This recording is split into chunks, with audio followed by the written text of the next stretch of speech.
album concept hour. The album concept hour. It's the album concept hour. Side B.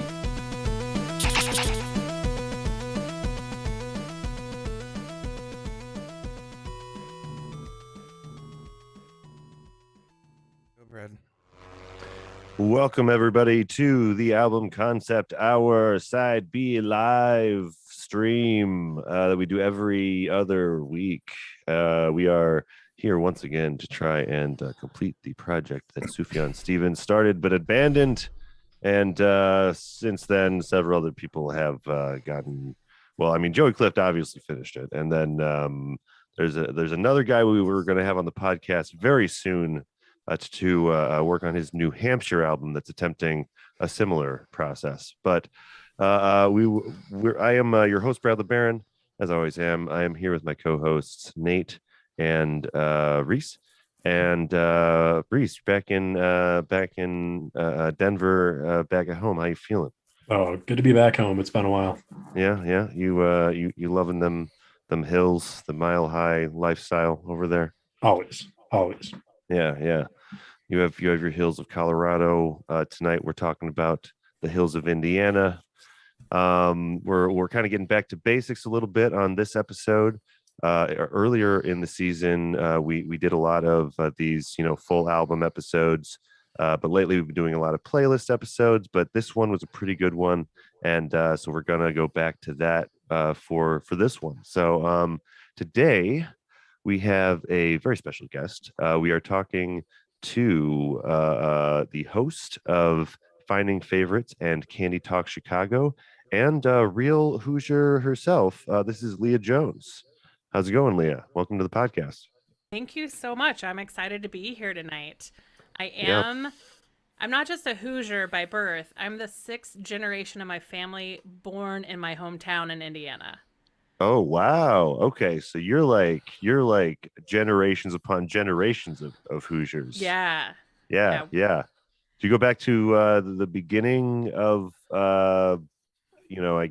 American Indiana history? We do.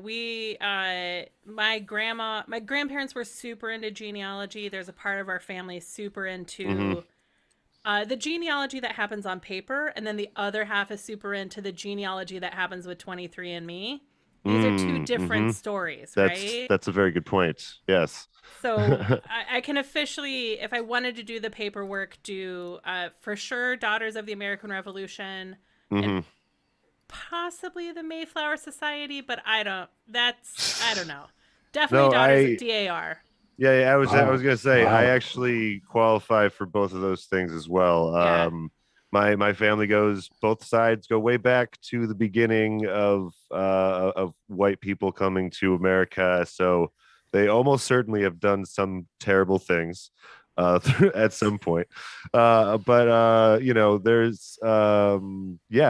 my family is more Illinois based, although I was also born in Indiana. Oh. My parents actually lived in Indiana for a few years. My dad is a pastor, and he was working at that was where he was stationed or whatever at the time, and so me and my little brother were born in Indiana, but not for long. What part of back home again in Indiana is home? South Bend for me. Okay. What is home for you in Indiana? I am from Terre Haute, Indiana. Terre Haute, Indiana. Yes. Now, which like if you're looking at the state, like is it near the bottom, near that weird tip like Illinois has, or is it like towards the top? All right. So if you can imagine Indianapolis and St. Louis. I can imagine that. And they're connected by Interstate 70 by I-70. Yeah. Terre Haute's on the Indiana-Illinois border on I-70. Okay. The crossroads of America. So like kind of if you were going from Indianapolis to like Springfield, Illinois or something, like you would go past north of Terre Haute. Yeah. Okay.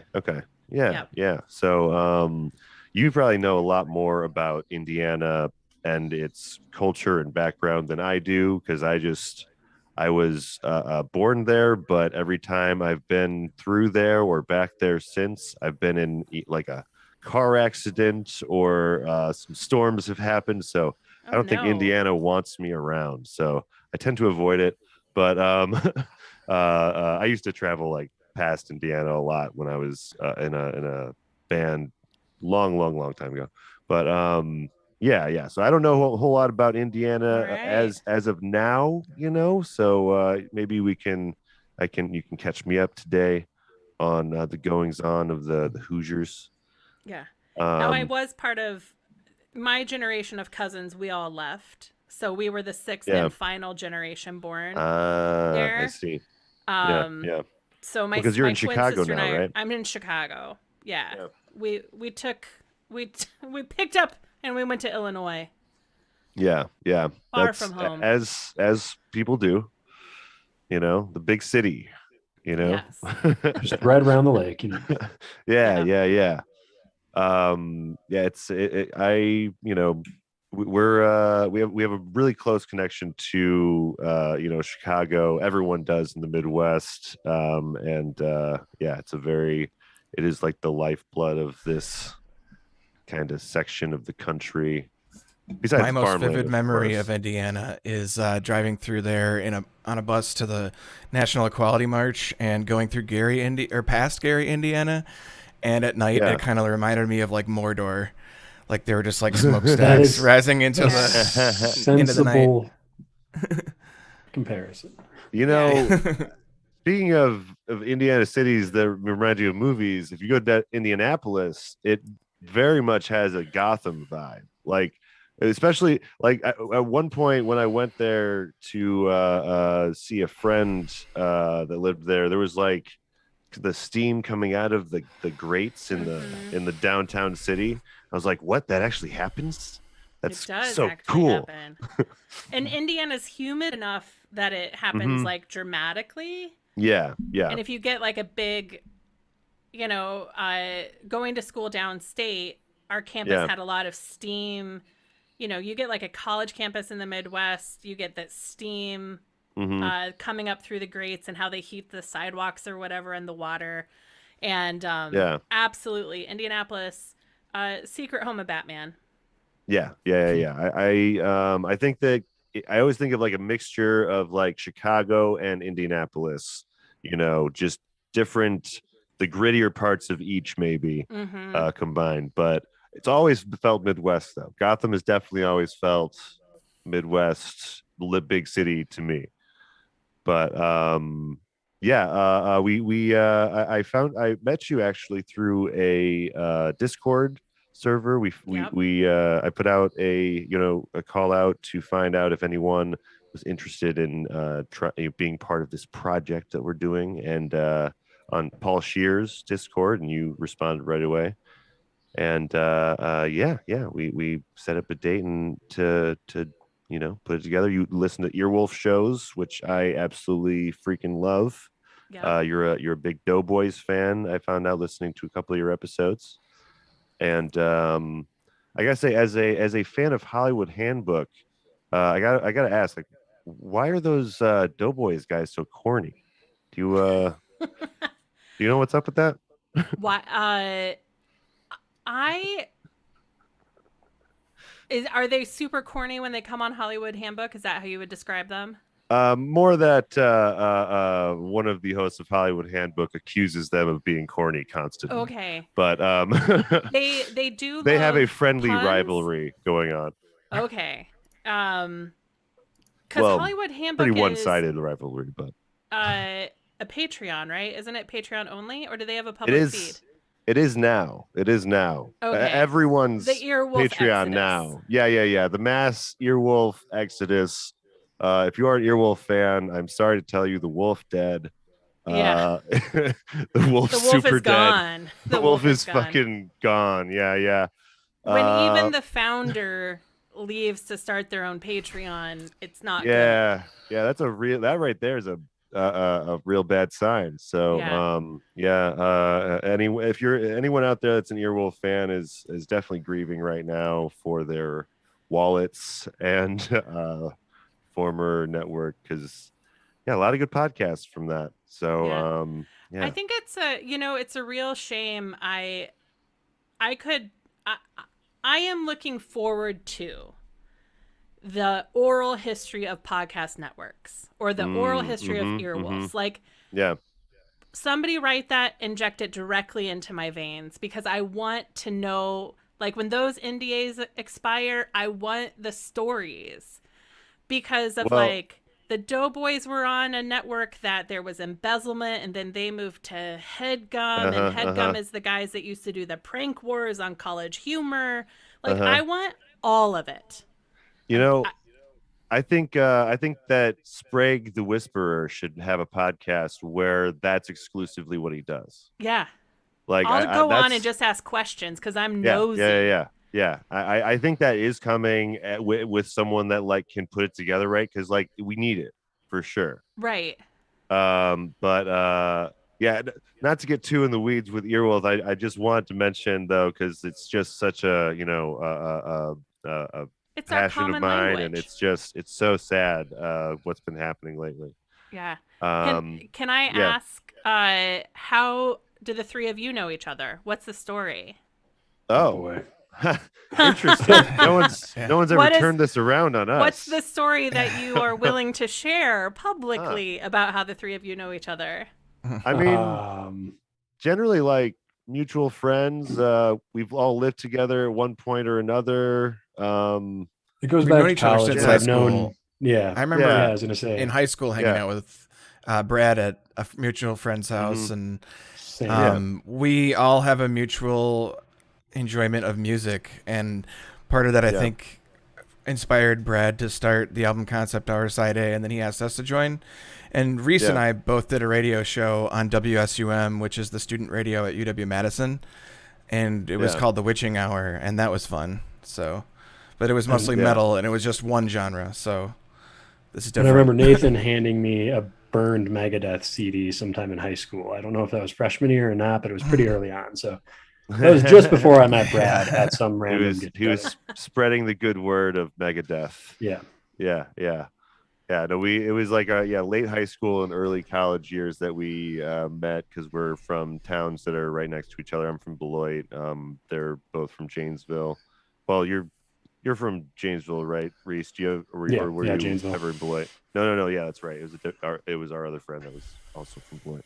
But No, yeah, there are yeah, some yeah. there are Rock- some Rock geographic County. descriptions of those areas of Yes. the state, but we don't like to go into that. Fair Yeah. enough. Fair enough. If you are from the flyover states like us, maybe you'll recognize a few of these references. Right. So But- what I'll tell you guys is, because you were talking about CDs and burning CDs, did you Yeah. ever have a Columbia House membership?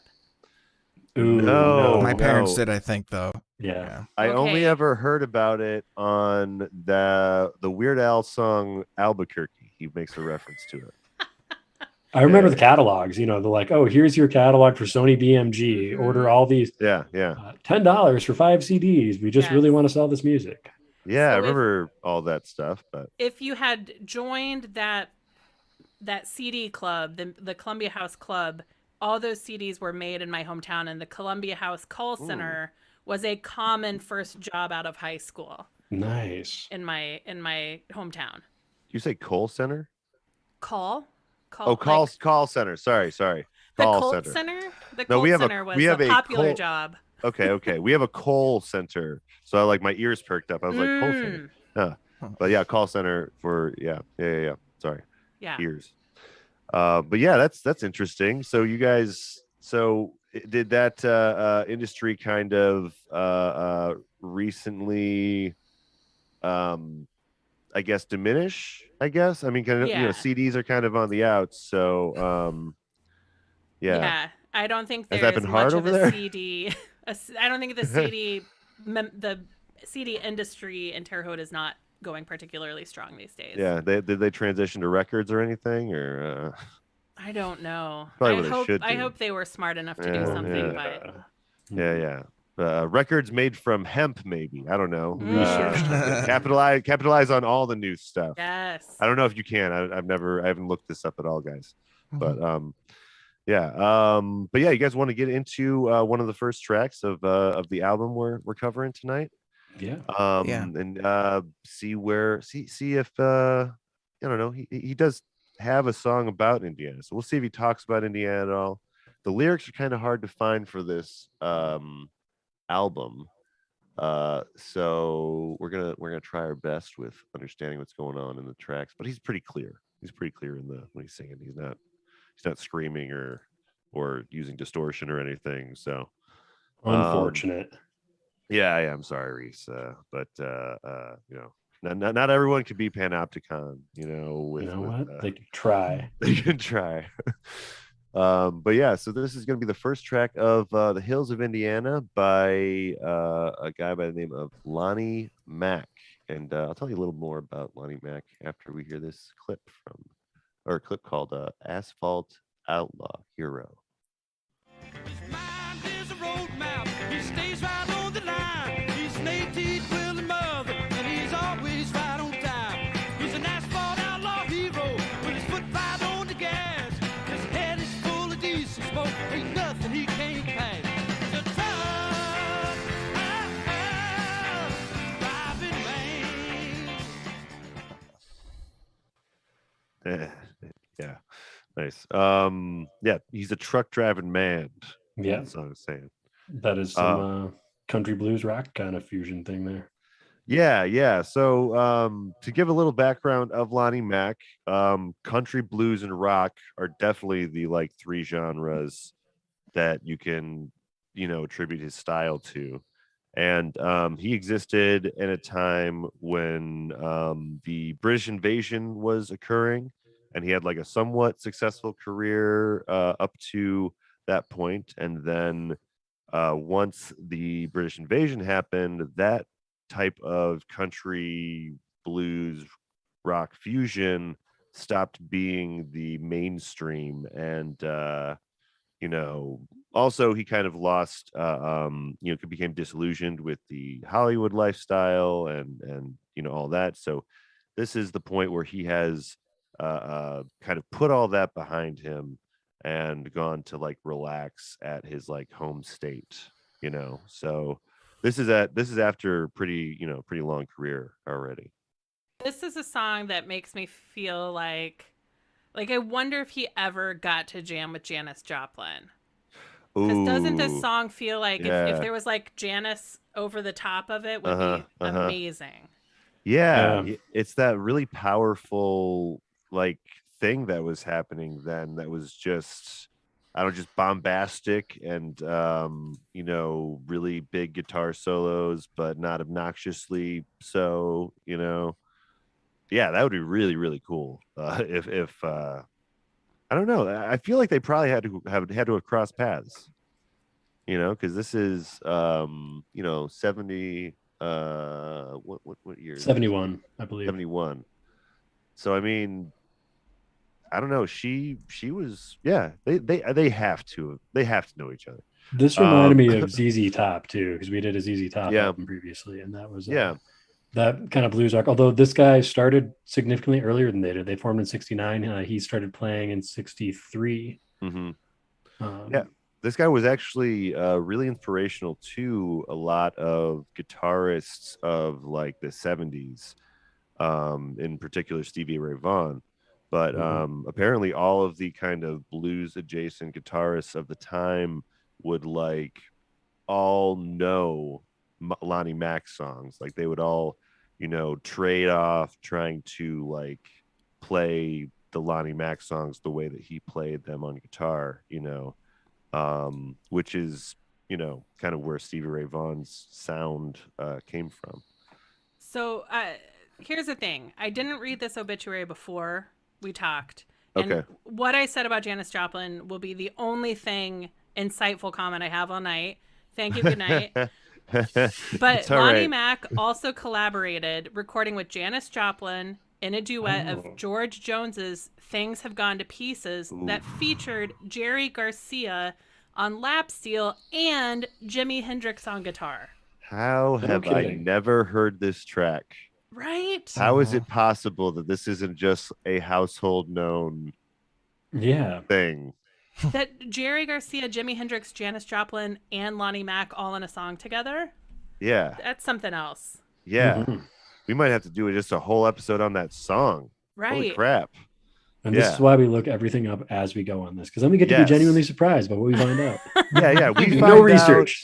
We find out when that in you the spirit find of the out. show. Oh yeah, That's absolutely. very much so. We right. usually promise, constantly Wikipediaing everything while this is going on. We promise our listeners we will do little to no preparation for the podcast. Great. Yeah, we want to learn as you learn. But I don't know. It's a very this style is something that a lot of people must have been upset that the trend moved away from this, but I think like Elton John might have been, one of the last maybe ones in that era that was successful with this kind of fusion. Yeah. But I was getting a lot of Elton John vibes throughout this part of this album in general. It is ballady, I discovered. Yeah. I was expecting a lot more country elements than what I got. The country's pretty minimal in the album as a whole. But it's also less like electric rock than like ZZ Top, who were kind of producing later. They got ZZ Top has the fuzz on it. Yeah. This is still like different styling. Yeah, mostly clean guitar. So you can hear the kind of tiny little notes and stuff, which is probably why all the guitar nerds were jumping on it. It's something that a lot of stuff goes out of style at some point. Everything kind of, at some point people just are like, I don't care how good it is. I'm just moving on to a new thing. Nate, you were talking the other day about trucker music. Was there Well, when we were exploring country music the other week on one of our last episodes of the Island series that we did, I had discovered that there was actually a subgenre of country called like trucker country that was specifically tailored to people who drive freight. And so I thought that maybe this was like, this kind of felt like that, but it might not actually be. And I don't think Lonnie Mac could, after listening to the rest of the record, I don't think Lonnie Mac could be considered to be trying to go for that. But this song certainly is. Yeah, this song would make the playlist if you're making a playlist for trucker stuff. Because from what I caught, it was like just that's mostly what he's talking about. I mean, Asphalt Outlaw Hero is such a I don't know, grandiose way of describing it, but it's I understand why this music exists, because truckers need, they have long hours and need stuff to listen to or whatever. They're going all across the country sometimes. What's the movie where the guys are driving, they're smuggling Coors, Smokey and the Bandit? Oh. Huh. Is that Smokey might be Bandit? Smokey and the Bandit. I haven't seen Smokey and the Bandit though. But that sounds like there were 3 of them. So that's the whole plot, is they're smuggling Coors? Yeah, they're smuggling Coors Banquet out of Colorado. I feel like that is that. I'm trying to think now. I was thinking that's like smuggling New Glarus out of Wisconsin. Yeah. Someone should make a sequel to whatever movie you're describing. With, I think it's Smokey and the Bandit. New Glarus. Yeah. I'm looking. Hang on. I'm trying to. My yes, dad. Yes, it is Smokey and the Bandit. Is that it is it? Smokey Okay. and the Bandit. Yep. Yeah. I could not place that. That's a really fun. Did they not used to send Coors across the border? No, Coors. I think you could only get in Colorado. Okay. So at some point they like crossed the line and they started to send it everywhere. Yeah, I bet we get getting national distribution. Yeah. I bet we get the crappier stuff though. They probably keep the good stuff for themselves. But let's move on to another track though, guys. We have another track actually that mentions a state, but it's not the state. It's the wrong state. Yeah, it's the wrong state. We've already talked about Florida on the podcast, but we're gonna do it again. There's Florida by Lonnie Mac. Sing you this simple song. Hope that you can find something good about it that will open up your mind. Learning how to love, forgetting how to hate. Yeah. We have here a whole like wind section in there, flutes, like yeah, tuba. you're right. Yeah. It's a very instrumental for rock. Yeah. It's a whole like there's got to be like 10 people plus on that stage. Yeah. You know, it's very full. It's a lot like the band. I was going to say some Jethro Tull. Mm-hmm. Yeah, Jethro Tull, the band. Yeah, definitely. I was thinking of those, or definitely the band while I was listening to this album. But yeah, that big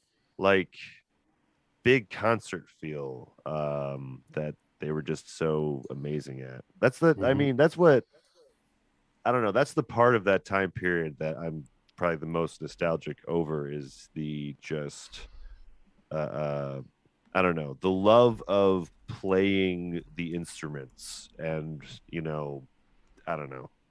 I'm rambling, but like the big band, but not the big band. You can see sometimes where like three of them are just standing there doing nothing for half the songs because that's always really depressing. I've definitely been to that show. I can't even think of a good example of one off the top of my head, but it's a thing where it's like, yeah, cool. The saxophonist just stands there and kind of like nods his head for like 9 out of 10 songs. Yeah. You want them to be, if they're on stage, you want them to be like jamming, participating. I saw John Legend this summer. He performed at Ravinia in Chicago, which is an outdoor music venue. Okay. You take a picnic, you sit on the lawn, maybe you have a view, and he had like trumpet, trombone, and then a flute saxophone player who went back and forth. And when they weren't playing, they were dancing. Like they had dance moves that matched the backup singer's dance moves, so they danced the whole show. But it was very cool to see live horns in a show like that. Yeah. They made the most of it with the other tracks. Because sometimes you do need a horn here and there. The Ravinia, is that what you called it? You said it's Ravinia. It's on the North Shore suburbs. Okay. I have to look up where that is. It's just over there. So. Yeah. Oh, okay. Yeah. I feel like most cities now have it's not quite. It's not Red Rocks. Red Rocks is legendary. Red Rocks, Colorado. Yeah. In Colorado. Mm-hmm. But doesn't it have kind of a lawn once you go high enough?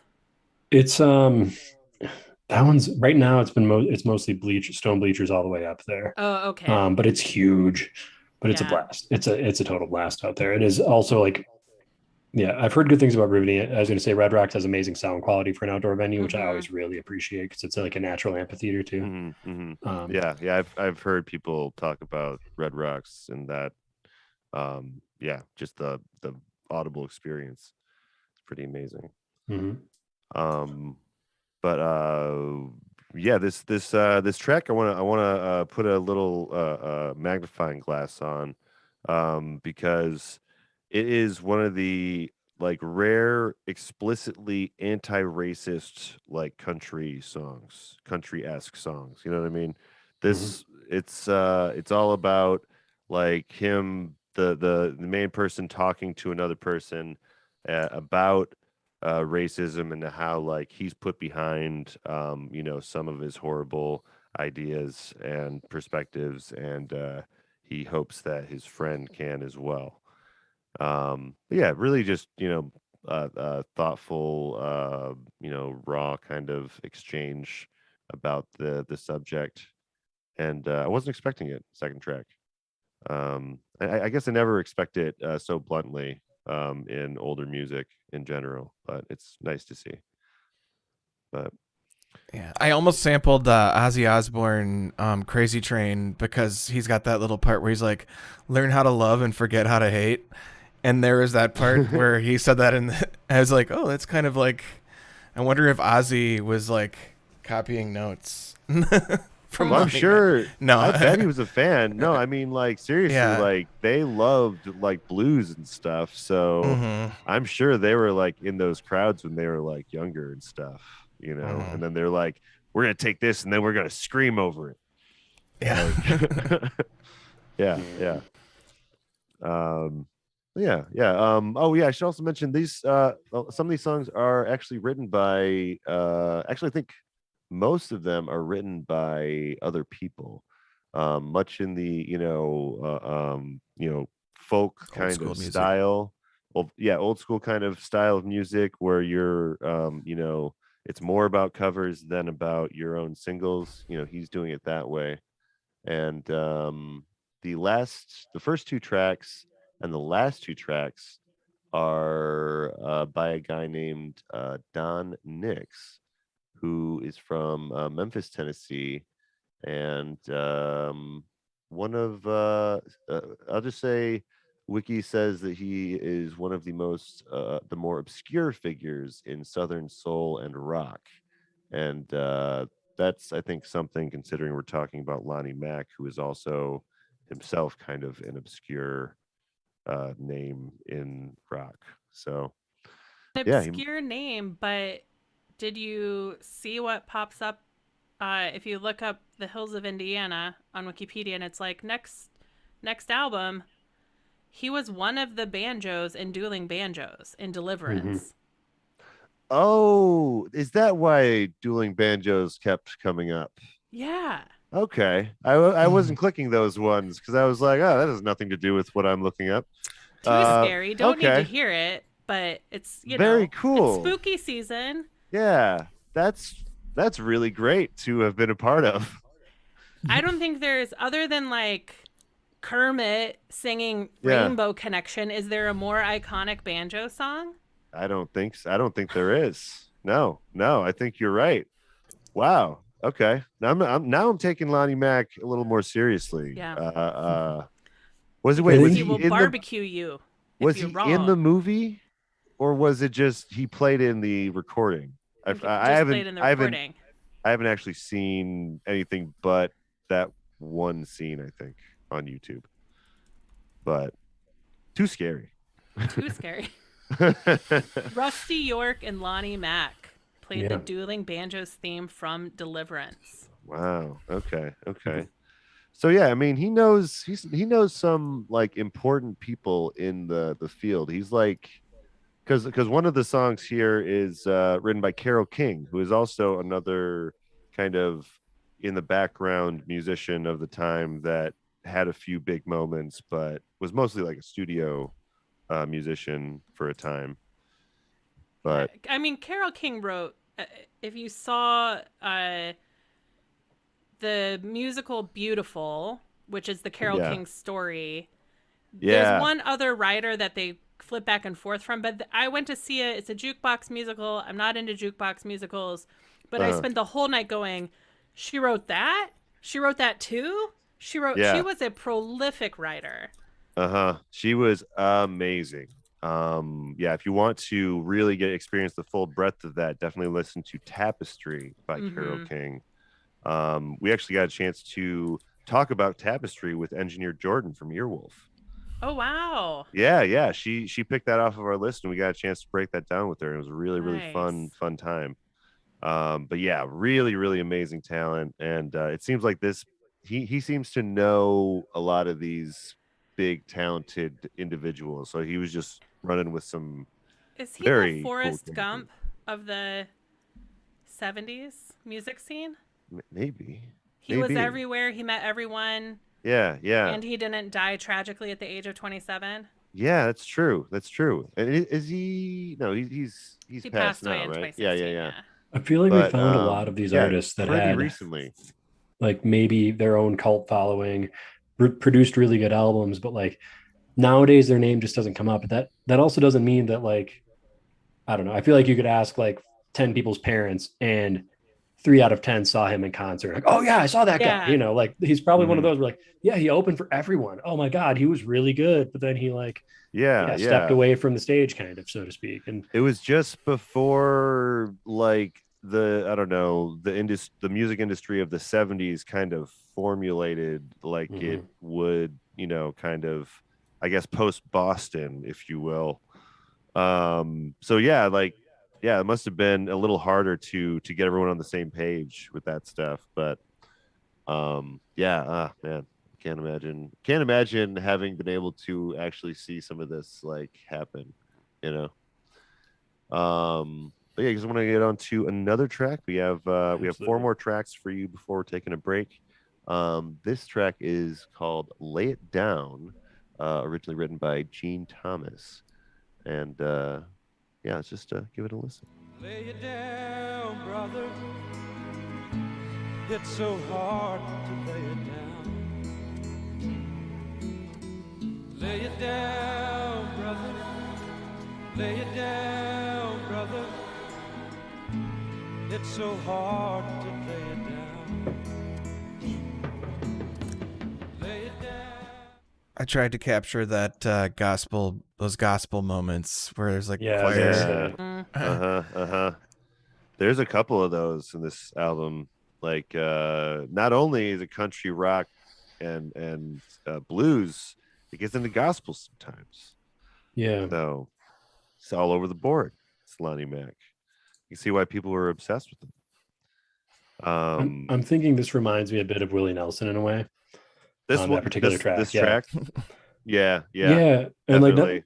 like that kind of like really like soulful singing with like country guitar twanging a little bit.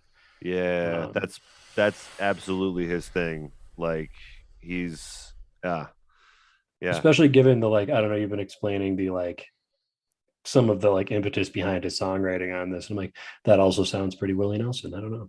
So it's got a lot of good like covers of it.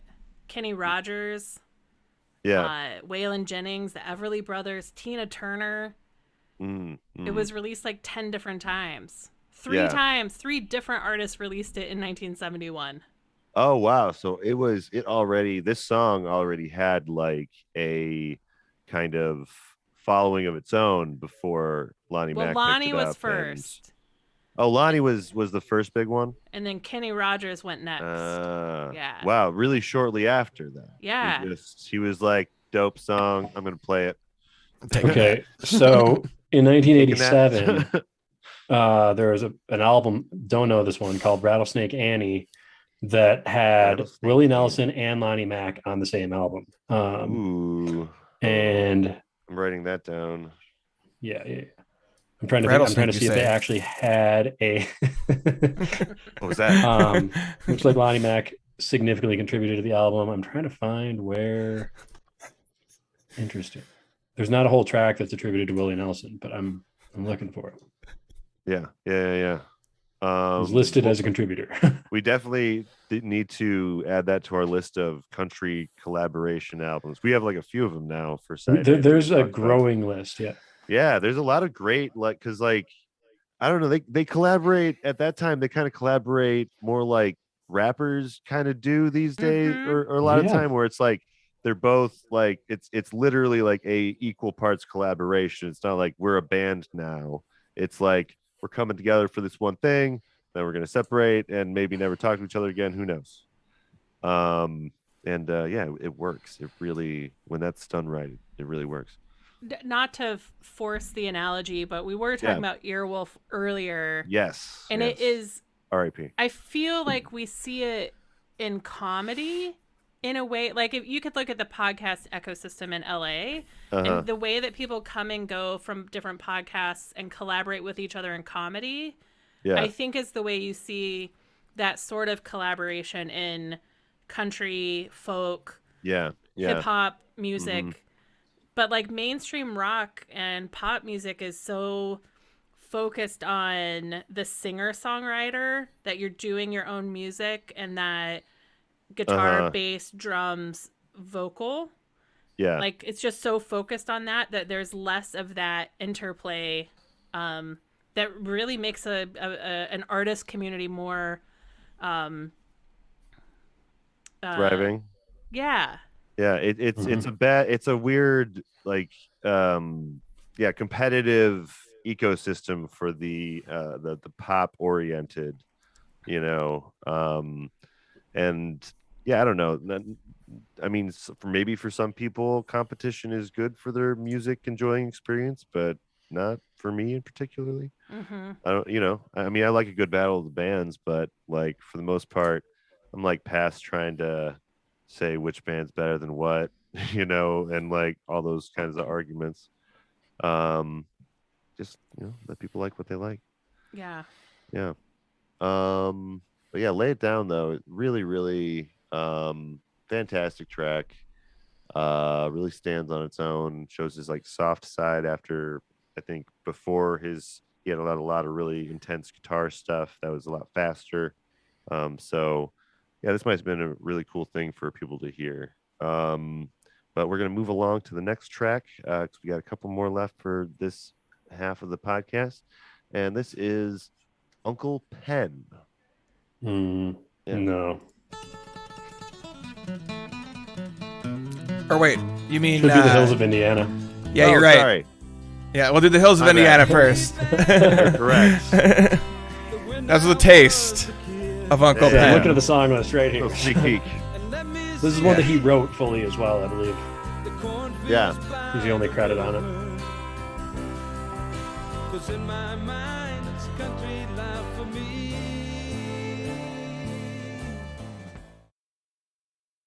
Yeah. It's crazy because that one doesn't really sound that country. Like it is country a little bit, but like I think country used to try a little less hard to be country back when. That's something that I keep coming up with the more we dig into this older stuff. Yeah. Like it didn't try so hard to be over the top country, bang my tractor, my wife. Well, I don't know. This Let's not go into too many stereotypes. But this song, I think, is like I'm proud to be an American, but like toned down from that significantly. But it's got the same feelings. It's like, oh, I'm just a country boy from the back country in Indiana. Yeah.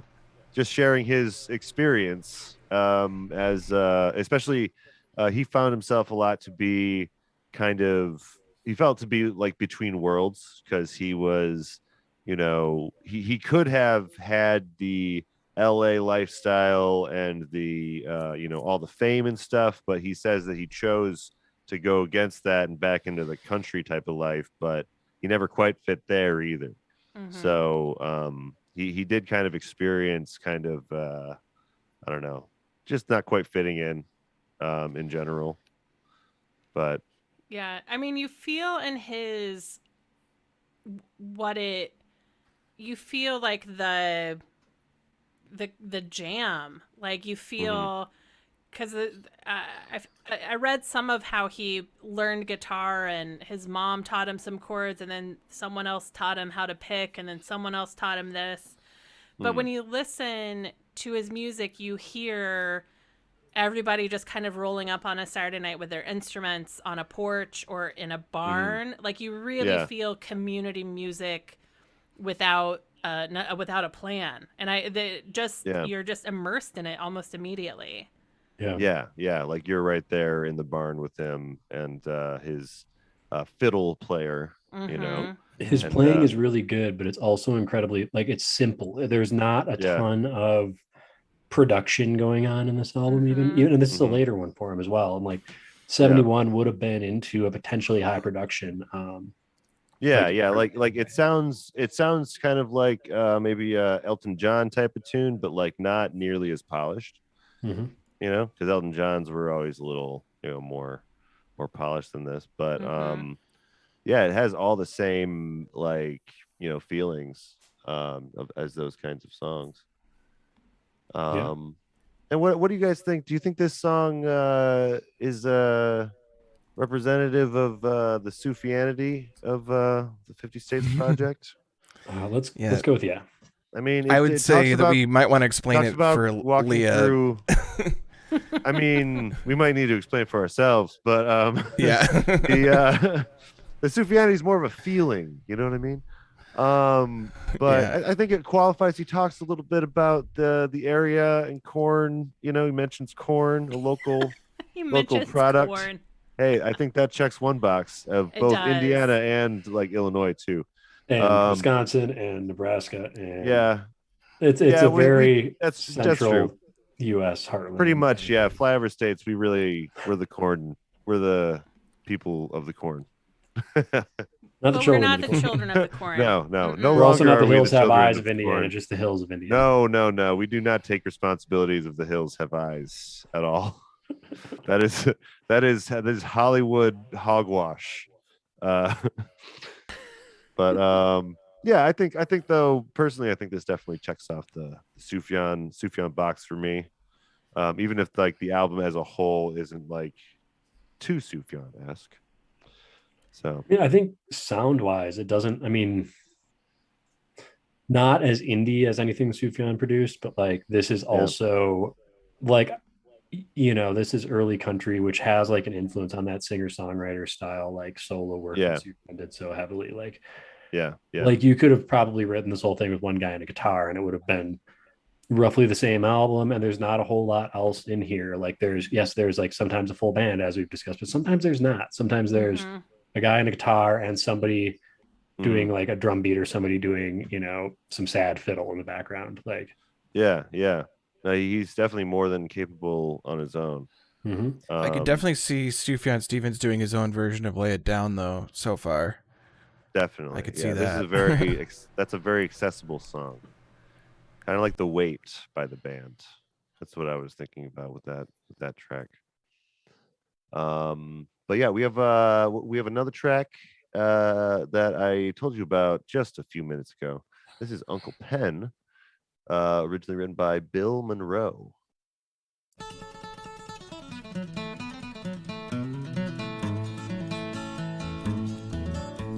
The people they come from miles away, takes all night till the break of day. Fiddler hollered do-si-do, knew Uncle Pen was ready to go. Late in the evening, about sundown, high on the hill and above the town, Uncle Pen played the fiddle, Lord, how it ring. Hear it talk, you would hear it sing. Okay, Yeah. Where? Hang on, I got to look something up now. Where is this guy from in Indiana? Can anybody tell me? Can we find it if not? He's from the hilly part. The southern part. Hilly, southern yes. Part. Yeah, hilly part. Like that makes down sense. by like Evansville, way past Bloomington. Yeah. I was just gonna say this is giving me that Kentucky like bluegrass feeling very strongly, and that makes so much sense when you think like it's so close to Indiana, just like it's almost in a way so close to the southern tip of Illinois and stuff. Even like when you really get down in there. Well, the person he's covering is often called the father of bluegrass, which likely means that he was just the first recorded person to play that style of bluegrass. But yeah, he was looking at the photo though. It's pretty. They look like a pretty old pair here. Let me see what years Bill Monroe was around. Okay, born in 1911. So yeah, he was. He wasn't. I mean, I guess I don't really. When we think about bluegrass, does it even go into the 1800s? I never know. I mean, God, I don't know. I'm just gonna go with my. I was about to say I don't know if I want to go into the rabbit hole of pages that might tell me, but I think that the instrumentation probably goes deeper. But when you get deep enough back, it's really just traditional folk, probably. Like when you really dig down to it, like because I mean, I remember again hearsay, of course, but some like having a friend who talks about bluegrass a lot telling me that it really was sourced from. Sometimes even like traditional Scottish or English things that were brought in or whatever, whatever music was imported with the people that came there. And then with this other emphasis on what I want to say, like a folk instrumentation from, being in the American, what was at that point the frontier sometimes. Like, I mean, when you think about like Kentucky was at one point the outer border, Kentucky and Indiana were the outer border of the United States until there were 20 states. I think that was like that's right. Indiana's what number? Shoot, that's crazy to think of Indiana as the Wild West. It was the Wild West at a certain point. I mean, that's how it was considered. Kentucky was like that's so silly. Yeah, it seems so silly. Actually, but then it was such rough country too. Like, that hill country.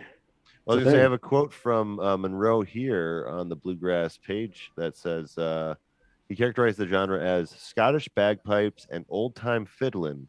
It's Methodist and holiness and Baptist. It's blues and jazz, and it has a high, lonesome sound. I like that he uses Methodist in here to describe music. Like, I mean, yeah. But that's, I mean, that's that part of Indiana. I mean, it makes me really, really wish that my dad's a Methodist pastor, and it really makes me wish that they would have adopted that style into the musical aspect into the in hymnals. church. Yeah. Because it's pretty. I mean, sorry, Dad, but it's pretty. The hymns are pretty boring. And I get it. Like, there's a lot of old folks in the church that love it, but I wouldn't mind a little fiddle playing every now and again on a Sunday morning. Like, I don't know. This is the sort of music that, because Johnny Cash did, in those, what was it, like 4 albums that he did with the hip hop producer. The name escapes me. You're talking about it's when he covered 9 Inch Nails. Yeah. I am American One. Maybe it was American 1 through 4. Yeah. He brought Johnny Cash back. Rick Rubin is the name of the guy. Thank you. Yeah. He brought Johnny Cash back from like obscurity, basically. Yeah. So I feel like Rick Rubin just produced everyone at some point. Pretty much. He is the man. Mm-hmm. Yeah, that was with Def Jam, I believe. Yeah. He co-founded Def Jam. Yeah. And so he did like 4 albums with Johnny Cash towards the end of Johnny Cash's life. And one of them, I think, was an album of hymns that we listened to when my grandmother was, she had pancreatic cancer, and when she was in hospice. And I just always describe the type of church that my cousins from the more rural parts of Indiana and where my mom grew up, like that they were like baptized in a creek, right? So when I hear this music, I hear people who got baptized in a creek. Okay. So you get the like Methodist holiness Baptist description then. It makes sense to me. Yeah. Okay. Was this like small infant baptism, or was this like a more mature child baptisms? Kids are usually like 1 or so before. It depends on the church. Yeah, that's a good point. Sometimes it happens the first week. I just have this impression all the time that like the priests get more vengeful as the kids get older, so it's a little more like, I'm gonna drown you. Like, I don't know. When you say like baptized in a creek, I just imagine like, oh, you're a little hellion. Get in there. Yeah. No, I sort of think the song that's like, I went down to the river to pray. Blah, blah, blah, blah, yeah. I went talking about them good old days. Something. Yeah. I forget. I don't know. Like, also, I'm Jewish, so some of this is I'm reaching. Yeah. But but I hear it. I hear like, you know, my mom's parents are from Kentucky. It's my dad's family that were from my hometown, like 6 generations. Yeah. And so we had a lot of cousins that made the trek from Kentucky to Indiana, and we would just like have a day at my great aunt's sister's house, and out by Eminence, Indiana, was just like people in and out of the house all day. Yeah. The coffee never stopped, cooking coffee. The cigarettes never stopped. The food never stopped. The kids would play in the creek, would play basketball, we'd play in the cornfield, would try to avoid the sinkhole, you know, like, So all of this music that Lonnie Mac's got just really makes me feel like I'm at my great aunt's sister's house. You know, I think that brings the Sufjanity level up actually a few points. Yeah. Like, I feel like if you being an Indiana native are feeling these things, then this is very much an Indiana album. Yeah. You know, which I didn't know. You know, like I said, we left, you know, a long time ago for me.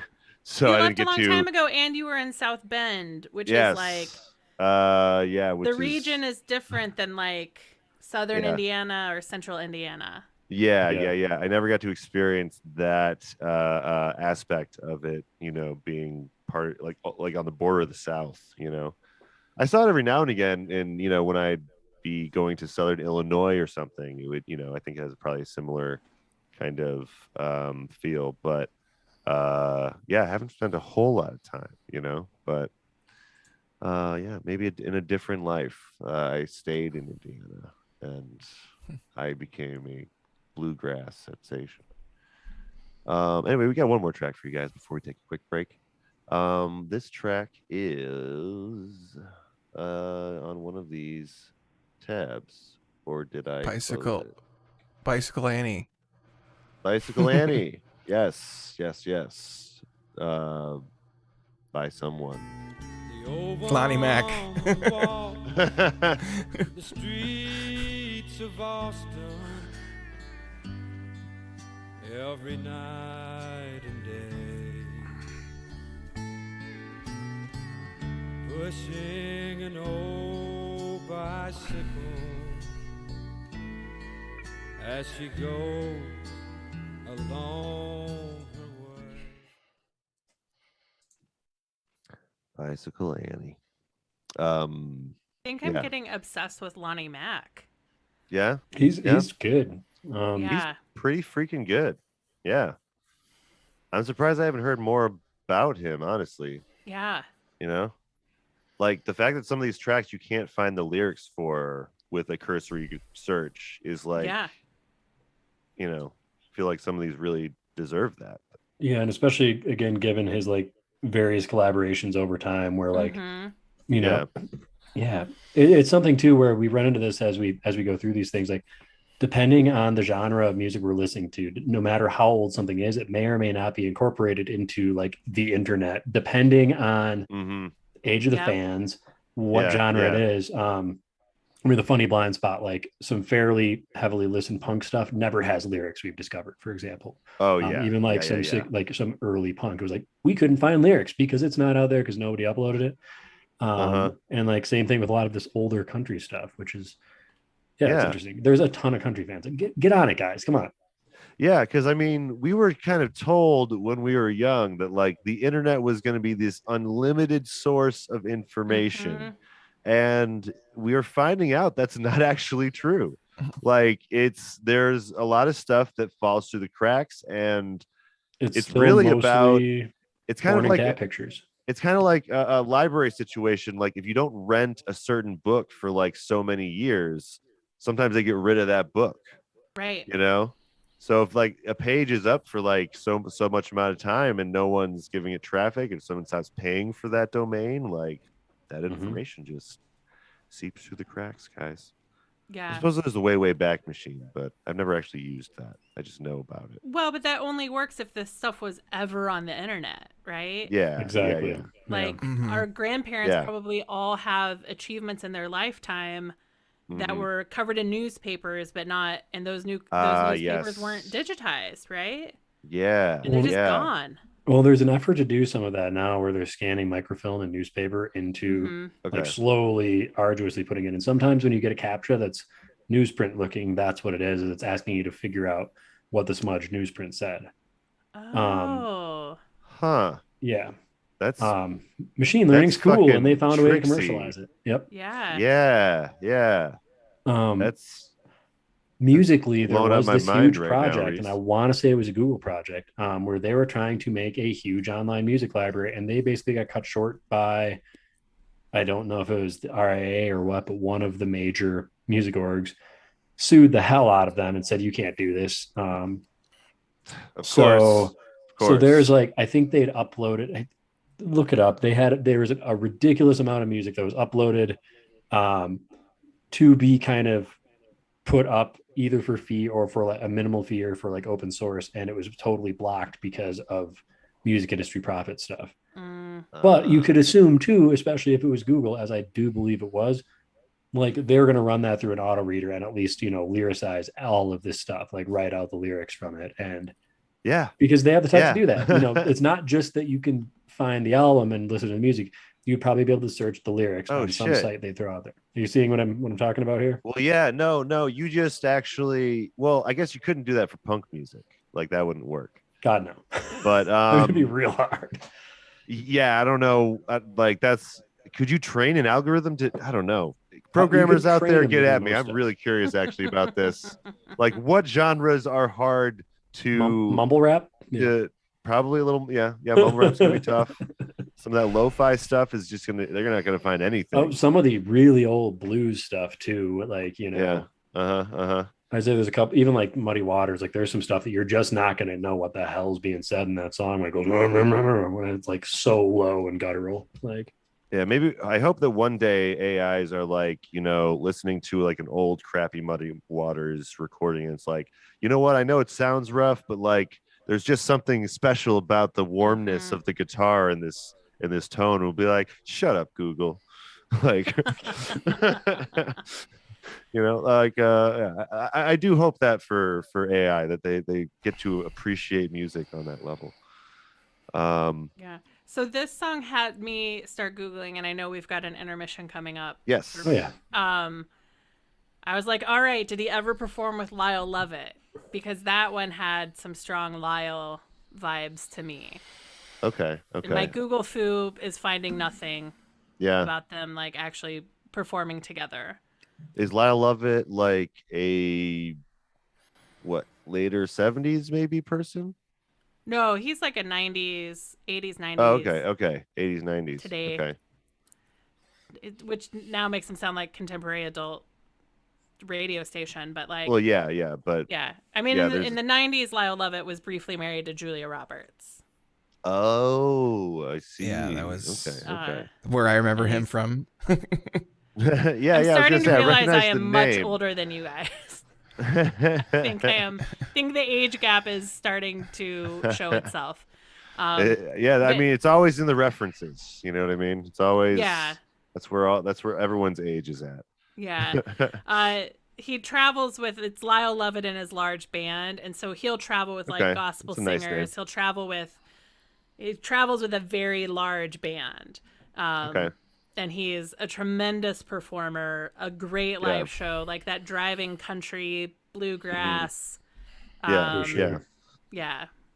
Kind of like the stuff that you do, you know, here at like festival circuits pretty regularly. I feel like those really keep that kind of music alive, and keep those artists like working, honestly. And I know that COVID really struck a lot of longtime artists like bad because they didn't get their, you know, yearly 3-month money making experience. You know? I mean, even session work, which I was actually just looking at Lonnie Mac's obituary and Rolling Stone. Yeah, session work is such a big part of that too. And with COVID, a lot of people are like, we can't get into a room with people anymore. You know, like all stuff, that stuff is very fraught. And there was all the like ventilation questions and stuff. I was also seeing Lonnie Mac. He was a session guitarist for James Brown, Hank Ballard, and Freddie King at different times. Oh, Freddie King! Wow. Yeah, like that is some that's some guitar work.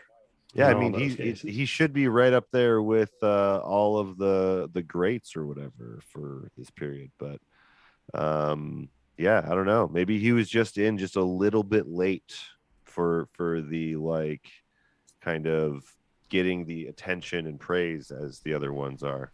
You know, I mean, if he had such a thing where he wanted to step back from, you know, from that lifestyle at a certain point, also, did he just never want to blow up like that? Because there are people who are like, he does literally say that. Like I could only find one audio recording of an interview with him, and like that is like almost verbatim what he says is like, he's like, I know how you get to be in that lifestyle, and like I know what that lifestyle is, and I wasn't interested in it. So I guess it does make sense that he's kind of buried, but at the same time, you'd think at some point someone would pick it up, dust it off, and be like, hey, this guy's pretty freaking phenomenal. You know, we have to dig up a few more like deep knowledge country nerds on this show at certain times. Yeah. Well, actually, we have Leah on here because she knows a hell of a lot more than I do. So it's I asked Jake for a little bit of information, and he was able to tell me that Lonnie Mack and Prince died on the same day. So that's the information I have for you, from my blues guy. I bet Lonnie Mack, we would all be a lot more familiar with him if it had been a week before Prince died. Probably. That's possible. Probably. You know? Yeah. Like, we how never many got people, that when day. John Prine died of COVID, were like, went out and started listening to his music, who had never listened before. Yeah, it's this weird element of our society now that, like, we like grief listen and grief like purchase the product of people that die, you know? And so, yeah, this is an instance where that, you know, the one person was overshadowed, obviously, because it's freaking Prince, you know? Well, and so, like, I'm reading the Rolling Stone, I'm sure, and, like, Stevie Ray Vaughan mentions him as his main and primary influence, effectively. Yeah. Well, Stevie Ray Vaughan did what essentially what Rick Rubin did for Johnny Cash. He kind of reinvigorated blanking on his name, but he reinvigorated this guy Lonnie Mack's career by, well, first of all, apparently he walked into the room to meet Stevie Ray Vaughan for the first time, and Stevie Ray Vaughan was playing all of his like old jammy solo things that he'd kind of grown tired of throughout the years, but it kind of gave him a new appreciation for it. And he toured with Stevie Ray Vaughan and played with Stevie Ray Vaughan a lot after that. Also, he played a flying V guitar, which I just love as somebody who listens to too much hair metal and like everything like that. And it is very unexpected in that genre, you know, until like ZZ Top comes around. Then you're like, okay, yeah, cool. But they were probably thinking about he played bass on Roadhouse Blues for the Doors. Oh, yeah, he was even on a Doors tune. Look at that. Lonnie Mack getting around this music scene. But we're gonna take a quick break for you guys, and when we come back, we're gonna have Lonnie Mack's song that was written by Carole King. So don't go away. Whatever you do, don't stop. It's only been an hour since everyone on Earth heard those same words. And after seeing what happens, I won't be stopping anytime soon. Their screams kept me moving, and I'm exhausted. He'd stopped moving. Black tears streamed down his expressionless face, and then he smiled. I wish I could say witnessing his dying moments was the most horrific thing to happen to me today. Well, I mean, this album is already playing with time and space for 3PO and R2 to even understand these records. Why not get three John Bon Jovis? And you know what? Later we're going to find out, right before John Bon Jovi dies, they take a recording of him, and it's all beeps and whistles, and they use that for R2-D2 back in '76. Oh, my God. You broke this wide open. It's the only thing time travel... Wake up! Wake up, sheeple! John Bon Jovi is R2-D2. Hello, everybody. This is Brack, and you're listening to the album concept year, because some of the shows are really long. The album concept hour. The album concept hour. The album concept hour. It's the album concept hour.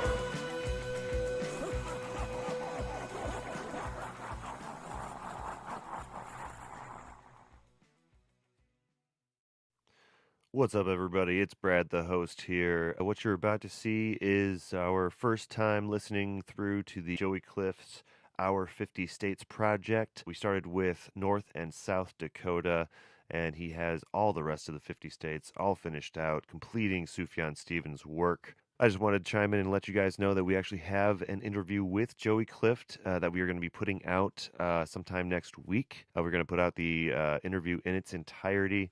So if you want to hear that one, you're going to have to like and subscribe. We're in a rating system here. Wherever you got to do that, or hit the bell. I think there's a bell, they tell me. Anyway, thanks for watching, and I hope you enjoy this video. If you want to listen to the full episode, you go to patreon.com/flyoverstatepark, and you can find our entire backlog of Side B. Side B. I'm really excited to jump into what we're working on tonight. Joey Clift is a comedy writer, written on several like network television things. And yeah, during the quarantine, he reached out to people and told me he was doing this Our 50 States project. It is an incredible amount of work. He did what Sufjan Stevens like couldn't do in like 6 months or something. So impressive. It's pretty impressive output wise. So we're gonna finally do one of his weird kind of amalgamations of tracks about North and South Dakota. And North and South Dakota as one. We are doing that. That was an executive decision by Brad because yes, we have a lot of states to cover. Oh, is it wherever the Corn Palace is? There's a Corn Palace, by the way. It's in Mitchell, South Dakota. Yeah, it is an entire building because it's a big corn area. So they cover the outside with like fresh or I think it's with dried corn every year and decorated in like patterns. And it's usually like Western singers and country singers that are done in murals and stuff in corn. Huh. And it's a palace. You want to get on to the first track here? First track is just called North by North Dakota. So yeah, let us know how it's sounding out there. And yeah, here we go. Okay, here we go. Hey, same start. Wow. No idea. One second, guys. I'm going north by North Dakota. That's what this letter told you. I won't be back when the winter snow thaws again. I'll always treasure. Oh, he really did produce the entire list of states. That's so impressive. I know, right? It's completely insane. Going north by North Dakota.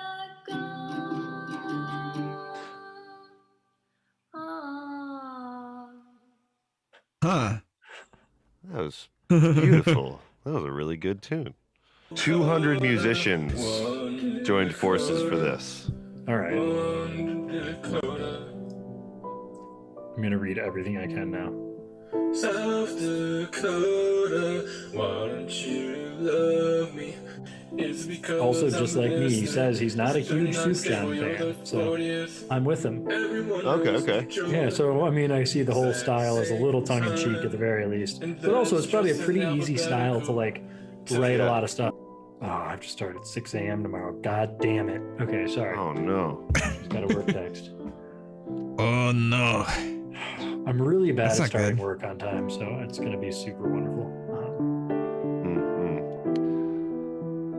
I remember work.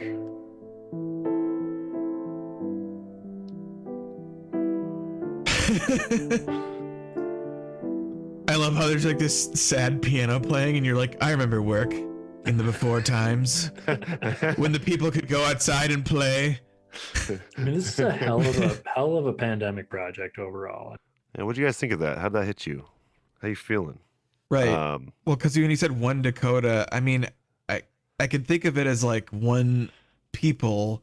Yeah. And I could definitely think that, as I mentioned earlier, I definitely think the Lakota Sioux could think of themselves as one Dakotan people. The white settlers who turned North Dakota and South Dakota into a joke for us to laugh at. Probably no. I don't know. I'd like to start this story by asking, please nobody sue me for anything I'm about to say. I'm pretty sure nothing that I say is libel or slander. I don't remember which one is spoken aloud. But I have a story about something that happened while I was an 8th grader in a small North Dakota town. I'm not going to specify the name of the town because I am afraid that people will hear about it and get mad at me.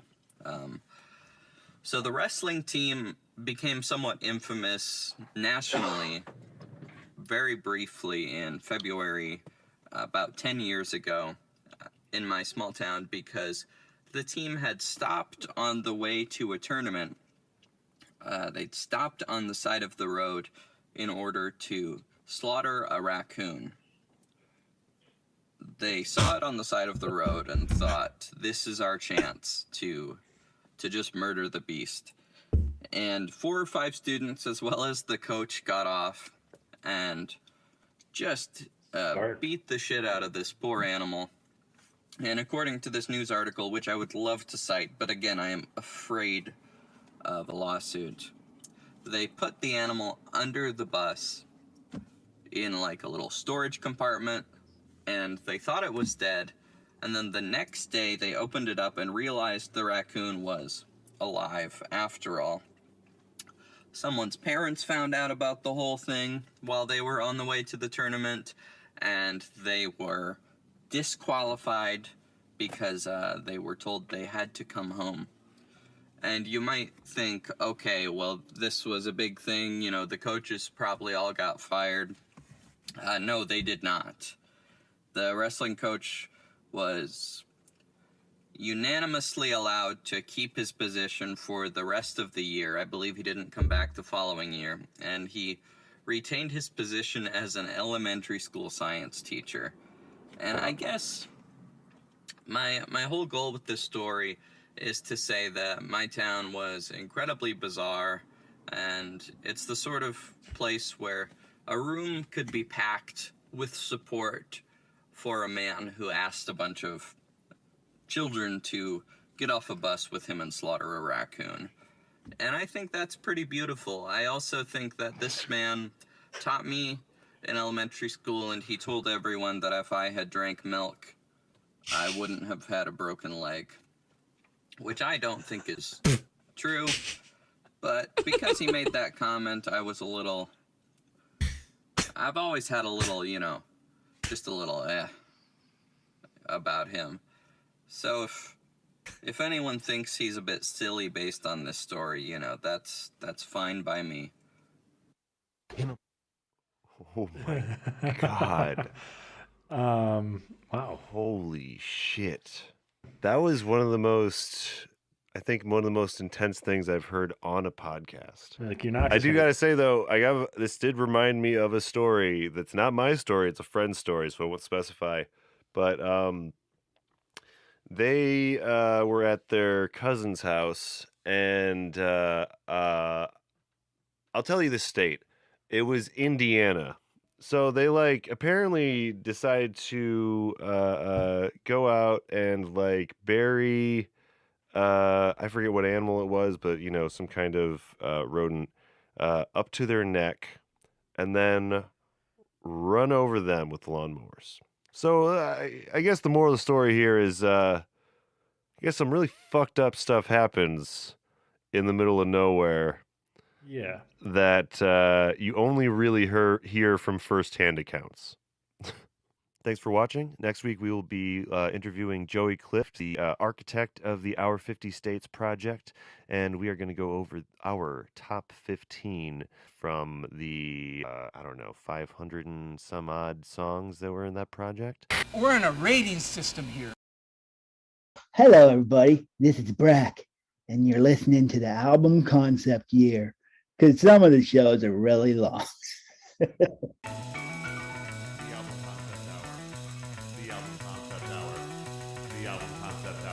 It's the album concept hour.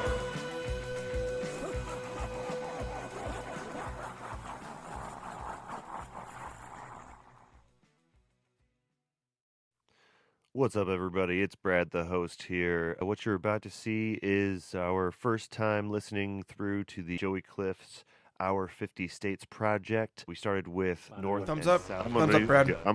Welcome everybody back to the Album Concept Hour Side B. We are here talking about Lonnie Mac's The Hills of Indiana. And you know all of our names, me, the host, and the co-hosts, but we have Leah Jones here from the Finding Favorites podcast and the Candy Talk Chicago. Before we get into the tracks, I was going to ask. So I did listen to a few episodes of Finding Favorites. Listen to the vinyl one and the what was it? Oh yeah, the Full House episode as well. I just let it play because I was out shopping. Yeah, really enjoyed it. I didn't get a chance to listen to Candy Talk though. What's a episode of that kind of show like? So, Candy Chat spun out of Finding Favorites. It's all right. Candy Talk also a good name. Yeah. Because there was... That'd be your competitor. It's Candy Chat Chicago because there was a podcast called Candy Chat. And even though they closed up shop a few years ago, you can't overcome their archive. So we added Chicago so people could find us. Mm-hmm. And so Candy Chat Chicago is my friend Jocelyn Gayboy and I, and we're still finding our way. But her premise is people have opinions about candy. And they're generally lighthearted, but strong opinions. And so we've had friends on to talk about best road trip candy. We have had, of course, a candy corn episode. We've been trying all of the flavors of Pearson salted nut roll. Okay. Have you had the giant one yet? No, but I've had churro, spicy, pumpkin pie. No, pumpkin spice, apple pie, regular. And I've got a box that Pearson sent me because I suggested that maybe their pumpkin spice salted nut roll was unfinished. And I needed another one to find out if they'd actually, what their real plan was with it. So we just, that's, like Halloween is coming up. So for this each is of your you, season. It's the season. Yeah. What is S tier Halloween candy to receive? Oh man. I guess I mean there's always anytime you can find a new one that throws out a full candy bar is like always like, but those clean out pretty quickly. Oh man. I'm all about Snickers. I'm going to be honest. It's always a Snickers for Halloween candy. They are pretty consistent, they're not all the sub flavors are pretty good too that I've tried so far. Like there's a brownie Snickers, I want to say. That's pretty good. Yeah. Maybe there's brownie. I would say Milky Way for me. I was always really into Milky Way as a kid. So you're team nougat. Nougat, yeah. But not all nougat. It's got to have some caramel on top. Mm-hmm. Three Musketeers, that's all nougat. Yeah. So Milky Way's got a little more texture than a Three Musketeer. Yeah, honestly, favorite perfect two candy bars are the ones nobody else eats, which are Heath and Score, because I love toffee, like soft or crunchy toffee. Like nobody else ever wants them. I'm like, it'd be better if it was dark chocolate, but it's pretty good. Yeah. Nate, what about you, Nate? I'm a Butterfinger guy. Oh, I like okay. Butterfinger all day. Yeah. We're the a couple kind of that gets stuck in your teeth and can break your teeth. That's a peanut butter toffee, which I like even more possibly. Yeah. Have you ever gotten the really old Butterfinger on Halloween when you were a kid, where it's like this is a couple years old because you bite into it and it just doesn't crunch and it's just like or it just crumbles to dust, just dust in your mouth. Like just cocoa dust. My final thought on Halloween candy and candy in general is Butterfinger BBs. I'm really mad that those disappeared in like 2003 or something like that. Advertising for that. It was Homer and Bart and other Simpsons characters. Yeah, you better not lay a finger on my Butterfinger. And that was back when there was the the abuse subplot between Bart and it was heavily Homer. Marketed as part of that. Yeah. Hilarious way to get some sweets. Yeah. I don't believe those. They don't do that on The Simpsons anymore. But it used to be a core part of their relationship. But okay. What about you, Leah? What is your Halloween candy of choice? I am a Snickers tried and true. Okay. I love Snickers. I love peanut M&Ms. And so those are like my top two Halloween candies.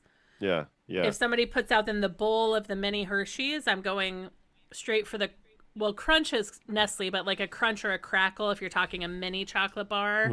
Yeah. But just this week, so we just did an episode where halfway through I got a Go Puff delivery and I ordered like all the nerds they had. So These are big chewy nerds. Oh yeah. How big are those? Like, are they like the size of like a fun size candy bar or something? No, they're like the size of an eraser. Okay. A jelly bean. Okay. Or I was imagining treat. like a small fruit you bite into. Yeah. And, which would be just way too much nerd. Like, it's a lot of nerd. Yeah. It's a lot of nerd. Uh-huh. And today I really needed something. And I was like, oh, I've got those extra nerd candies, and I could see myself buying these again. Yeah. They'd be good for road trips. Because they're sour, so they keep you up like a hot tamale. Not that a hot tamale is sour, but a hot tamale has got spice. Yeah. It's got some texture. I never thought about that, like to keep you awake.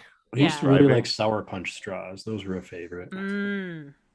Yeah. Or just those like sour like candy machines that would just spit out the most sour thing you've ever tasted.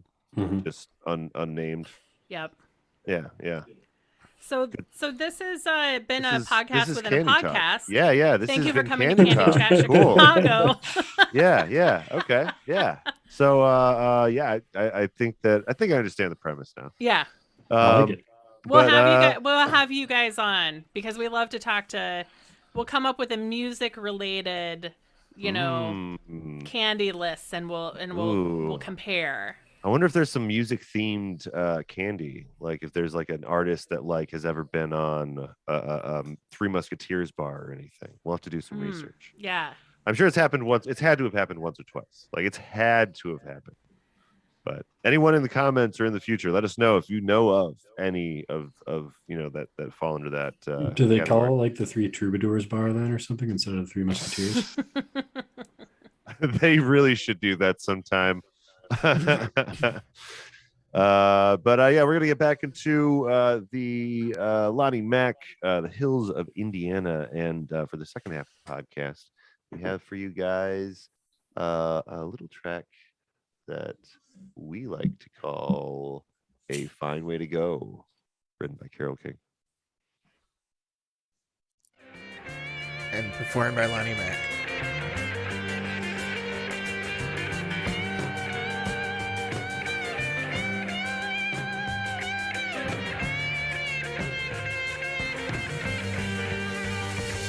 It's a fine way to go, living in someone else's shoes for just a little while. All I want to be is like at a hot, sweaty bar with this band playing. It just would be the best Saturday night. Like I'm increasingly down with this album. This is like, it's good. Yeah. It's pretty solid. I guess Carole King. Oh, did she actually do this in? She actually has her own version of this, I think, that she performs. I think it might be on Tapestry, but yeah. Really good lyrics coming from her, and it's like, I don't know, this is a kind of expansive song. There's like a couple storylines, a couple characters and things. But it's just got that fantastic like blues rock guitar, like done really cleanly, really well, and not really, I'd say, excessively either. Like, because there's, I don't know, the whole Stevie Ray Vaughan verse more greatly. Like sometimes it was like, all right, guys, come on now, like. Well, this is so clean and awesome and really, really good. It was a great song. Well, yeah, if I'm being honest about Stevie Ray Vaughan, I do think that sometimes his songs go long in that sense. Like sometimes his solos are a little wanky, little flashy, for my taste. But yeah, this is a little more refined. It's like I said earlier, he is kind of moving away from the jammier part of his career, but he still can do it. He does it in these smaller chunks. I'm assuming. I'm definitely gonna check out some of the earlier stuff and see what Stevie Ray Vaughan was all like excited about.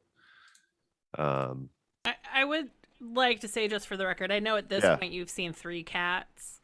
If you're paying attention, Are they all black cats? No. Okay. But only 2 of them are mine. My nephew lives with me, and he also has 2. All 4 of them aggressive cuddlers. So I just wanted to make sure anybody watching at home knows that I'm not. I'm a woman with cats, but there's a line. Okay. And it's 2. Okay. All right. I'm glad that you let us know about that. This was very important. More important than the music. No. I appreciate that. My dog is a cuddler too, but he is too big to fit on my computer chair. If this chair was big enough, he would be here right now. So you should try to set him up with headphones sometime, honestly. Well, I've been thinking of like putting in my Easy Boy here sometime and having him on a few episodes, just in my lap. Maybe give him the mic every now and again. Although he's a pretty quiet guy for the most part. But I'd love to. I'd love to feature Apollo. Rough. Sorry. No. That's acceptable. That's acceptable here. We have a long way to go till the end of this podcast, though. And oh no, sorry, it's a fine way to go.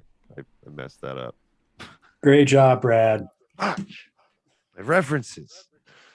But what do you guys know much about? I know we talked about Carole King briefly, but Reese and Nate, have you heard much Carole King?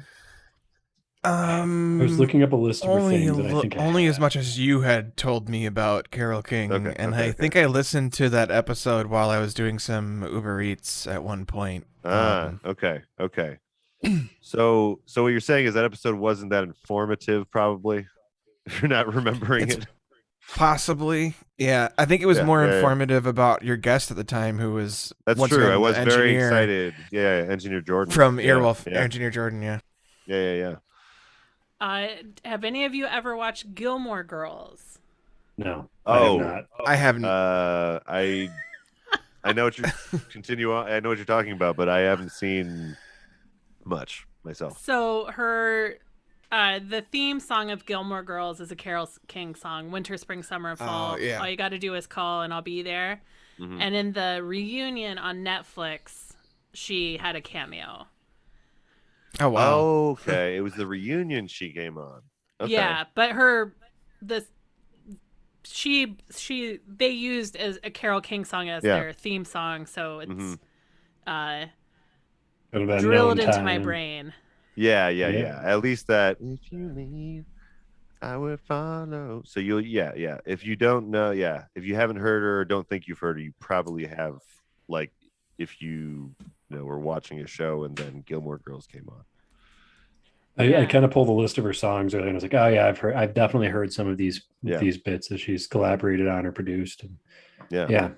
But that track, she actually talked to the original guy that it was about, Where You Lead, I Will Follow, and kind of, I don't know, she basically let him know hey, I'm changing the meaning of this song to be about a mother-daughter relationship, and officially changed the meaning of the tune for Gilmore Girls. So I don't know if I forget if she changed any lyrics. She might have changed 1 or 2 lyrics for that version, but it's one of those things where if you're an artist that's gone on long enough, songs mean different things at different points in your career, But yeah, definitely anyone out there hasn't listened to any Carole King, it's definitely a deep dive you should go down at least once. Even just look up the Carole King musical Beautiful on Wikipedia, because you get On Broadway by the Drifters, The Locomotion, You've Lost That Loving Feeling. Oh yeah. Oh, no, that was Phil Spector, Barry Mann. So Barry Mann is the other author they go back and forth with. Okay.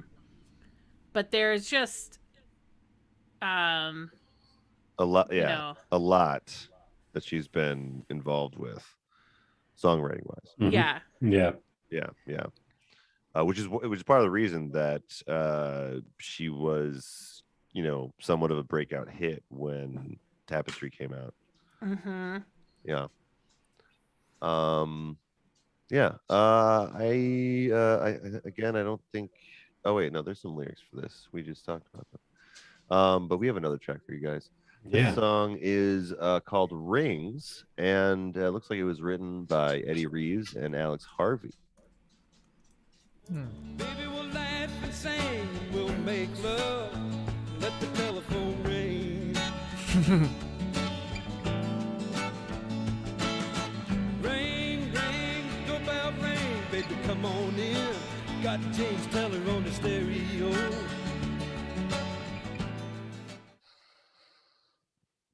Yeah. Yeah, it's got a nice like vibe to it, Oh man, this picture of Lonnie Mack from 1941 is very, very corny. Oh man. But oh no, this lyric site sucks. It's ads. Oh no, I gotta get back to Genius. Sorry, what were you saying? Oh, I dropped a picture I found on Getty Images of Lonnie Mack that just screams like that John Gabrus should play Lonnie Mack. Like, do a biopic that's in a real, I don't know what 5 years we need to cover, but John Gabrus could be Lonnie Mack. Oh my God. Oh shit, dude. I think you're right. Right? Yeah. If Gabrus just like put on a concerned look on his face, he would like, and he has to grow his hair out a little bit, but I mean, he should already be growing his hair out if he has any hope of being Hercules in the MCU. Yeah. But yeah, no, I agree. I want him to play Hercules and then Lonnie Mack, or maybe Lonnie Mack to prove to Hollywood that he can play Hercules in the MCU. Mm-hmm. Yeah. See, I can be your manager, Gabrus. over here. Let us dictate your career going forward, please. All right, I got to pull this picture up again because I looked at it, but now I'm second guessing my star assumption on it. Well, he also looks a bit like in this shot. He also looks a bit like the '70s George Lucas. Yeah, yeah. He looks a little bit like I'm gonna throw a lot of people looked like that at the time, though. Kit Harington, Jon Snow from Game of Thrones.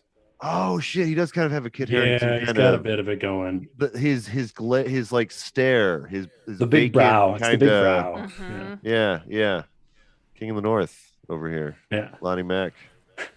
Yeah. No, he's got one of those faces, You find a lot of people in there. But yeah, what did you guys? Any of you guys end up finding the lyrics for this one? I wasn't able. Oh no, I did not actually. I had trouble with the whole album. I was trying to find just an album's worth of lyrics for it, and that did not happen. It's so weird when an album that sounds this good doesn't have lyrics online. Yeah. I wonder if you could look it up by the other artists that were credited with writing them. I mean, and what I got, it's just kind of like that. In other recordings. Not even jaunty. Jaunty is the wrong word. It's like a little slower than a jaunty song, but it's like it is kind of like what was the Florida Days guy, Jimmy Buffett. It's kind of like a Jimmy Buffett. It is, tune. yeah. This is like I don't know, drink some mimosas, go fan boat riding in the swamp. I don't know, like. It's more southern, I guess, is what I'm saying. I mean, the lyrics that I even got in that little excerpt there were about like, what do they say? Like making love and just letting the telephone ring and not, just ignore whatever is going on. That was kind of the whole deal through the song. Yeah. It's about relaxing, having a good time. Yeah. Well, this is a pretty simple tune, probably. So we don't need to deep dive too hard. Wikipedia does not have anything on Eddie Reeves and Alex Harvey, so maybe they were some lesser known obscure characters as well. Who knows? If you know in the comments, let us know. We can't know everyone. This next track is originally by Bob Dylan, And if you've seen The Big Lebowski, you've probably heard at least a little bit of the song. This is The Man in Me.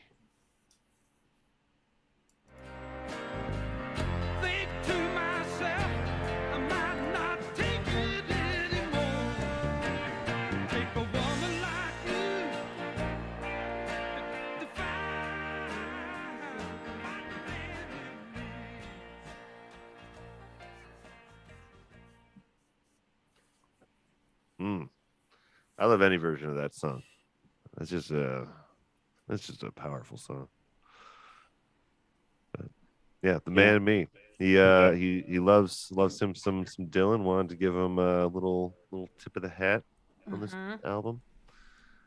Because this is like peak Dylan. You know what I mean? This is like Dylan when he's really, really putting out some of his best stuff.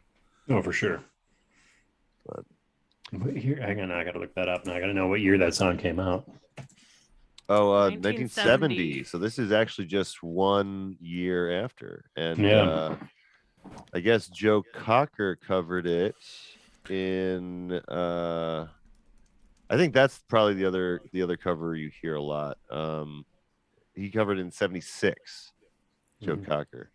So yeah, it's a really respected track. It's just kind of a, really poetic kind of love song of just kind of being real about, I don't know, relationship stuff. I don't know. It's just I guess what I'm trying to say is it's a very relatable tune to, a lot of people. It's pretty folksy in that way. I mean, what do we say? Like the country folk thing in general is like make it sad and make it relatable is pretty much what it comes down to. That's kinda, yeah. And usually, hopefully, a kind of a working class kind of story. I always find that the best folk tunes have some kind of a working class thing going on. Never really about like excess. That's the one thing that it like can't have, although that would be interesting. Well, I guess there's kind of actually, now that I'm talking about it, folk definitely has been like, commercialized and turned into an industry too. But, this is long before that though. But yeah, don't know what much to say about the track besides, it's because it's it's one that a lot of people know, and I don't know. I think what's interesting is it's, as soon as you said, it's Big Lebowski, and you hear it, and it's so familiar, and it's definitely a vibe. But I had never listened to the words, and so like reading the lyrics, the last verse is "The man in me will hide sometimes to keep from being seen, but that's just because he doesn't want to turn into some machine." Like 1970, you're trying not to become the man. You're trying to like be real and be grounded. And find partnership. It's a pretty powerful. It's so simple, but it's a pretty powerful song. Yeah. And he's really following through with it, with how he's singing it and presenting it. Like, well, I mean, I guess. Oh, man, now that I'm thinking about it, like the version in my head, I'm not sure who I'm hearing in my head, but you could be hearing they're all pretty good. They're all pretty good covers. The ones that Joe Cocker, this one, and the original. But oh yeah, the original had the chorus thing going like that.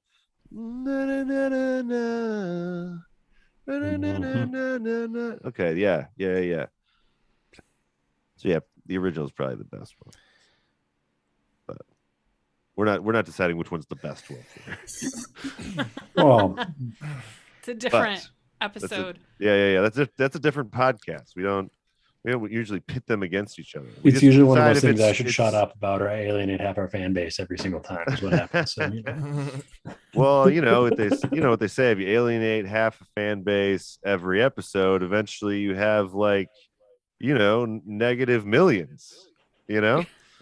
So yeah, we'll get numbers some way or another. But you could in March you could do cover brackets, right? And where you could find the ultimate, find a song that's been covered a lot, and do brackets down to find the ultimate cover. Yeah, March Music Madness. Yeah.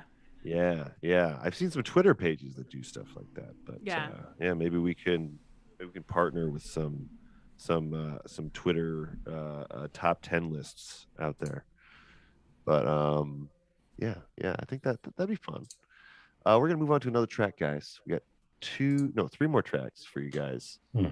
This next one is "She Even Woke Me Up to Say Goodbye," originally by Mickey Newbury and Doug Gilmore. I just know she didn't mean to make me cry. It's not her heart, Lord, it's her mind. She just didn't mean to be unkind. Oof. Yeah. Brutal. Yeah. Classic country premise. Classic sad country premise. Yeah. So that was originally recorded only a couple of years before this in '69 by Jerry Lee Lewis. Yeah. And so it was those two writers who wrote it, and then Jerry Lee Lewis did the first version, and then there were a couple of covers pretty quickly thereafter. A lot of people covering each other's stuff at this point in music. I mean, like just immediately too. Yeah. Like, I mean, there's the whole story of Jimi Hendrix like covering Sgt. Pepper like the week it came out or whatever. You know what I mean? Like, yeah. Nowadays you might see that and think it's like inappropriate or something. But yeah, I don't know. So I think there were so many fewer, and again, this could be an incorrect assumption, but from what I've always understood about the music scene back then, there were so many fewer artists who didn't tour. Like, you had to tour to build your audience. Like, you had to go play for radio stations in different cities sometimes to build your audience. So having more material to play, especially if it's a song somebody else knew, was a big deal. Because if you could play that Jerry Lee Lewis song that somebody already knew, but you played it, and people are going to call the radio station and say, "Hey, who the hell was that? Who played that version? I liked how that sounded." Yeah. Like, recognizable tune people want to pick up was a big deal, especially when radio was really still the dominant medium. Like, definitely. Even early 70s, like, of course, record collecting was a thing and et cetera. But like, you didn't have, like, that was like my older record collecting friends will all be like, "Oh yeah, like you had to really, really want it to buy it," which can still be a thing because it's so damn expensive. Right. Yeah. It's similar to that these days for sure. Even record prices are starting to climb now that they're popular again. There were 8 covers of this in 1970. Oh wow. So he wasn't even early on the bus. One was gender swapped. He Even Woke Me Up to Say Goodbye. Yeah. And then Roberta Sherwood in the Bergen White did That's Why I Woke Him Up to Say Goodbye. Oh. Which is still so it's included from her perspective. Right. Yeah. That's pretty cool.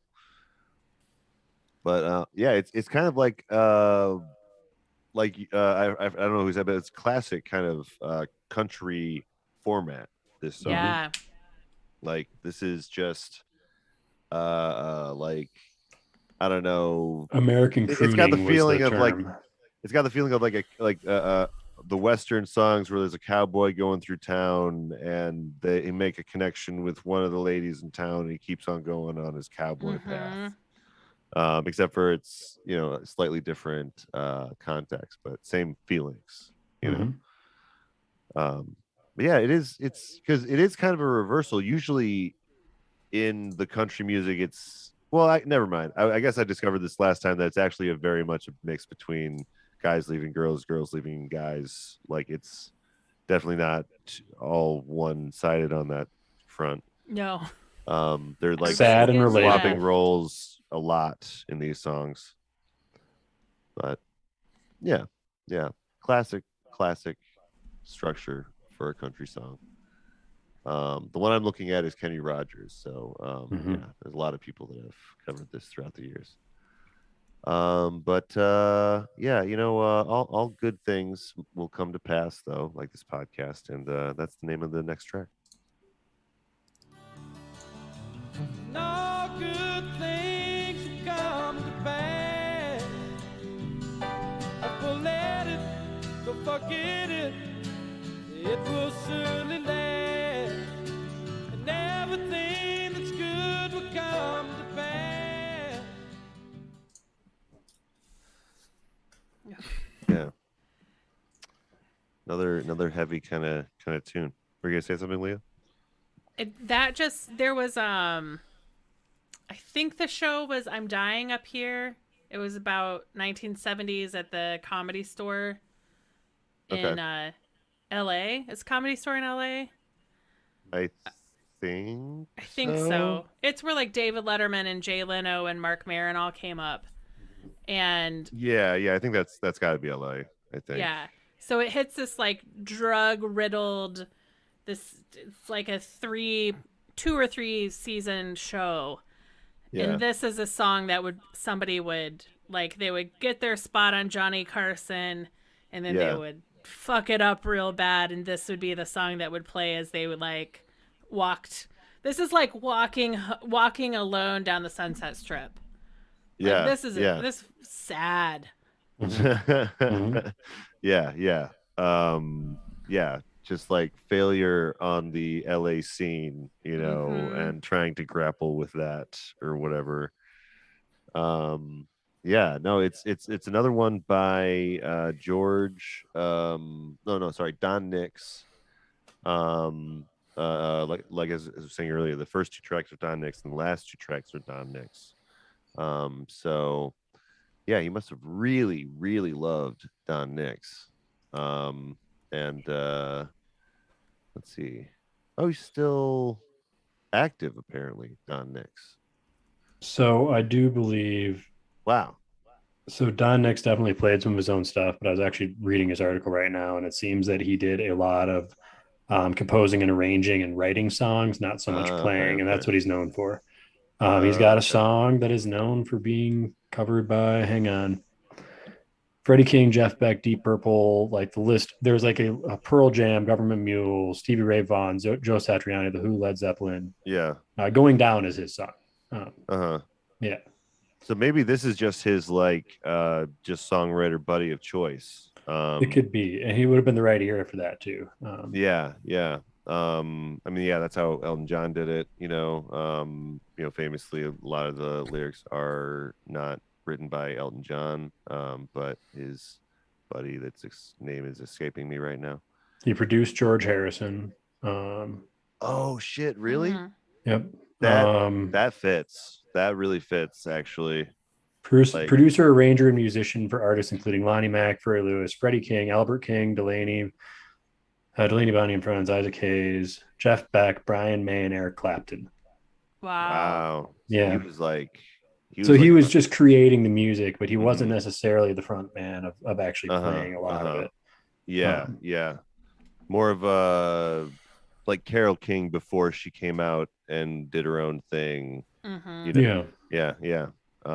There's probably people that are like that exist today, but there certainly are a lot of top 100 stuff is all written by somebody else, and it's bought by whoever, and then they use it, which this may be how this was done even then, which was these songs were in whatever catalog of you own this song, and if you like it, it's yours. Like, see how the music is, see how this is.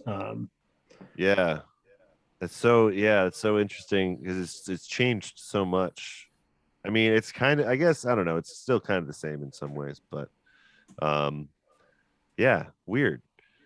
I guess because now we are kind of getting that with like the monopolization of these kind of media companies right now, where they're like Space Jam. The new Space Jam is just a bunch of media properties thrown in your face, that everything that WB owns, including like the Droogs from Clockwork Orange, fun kid stuff.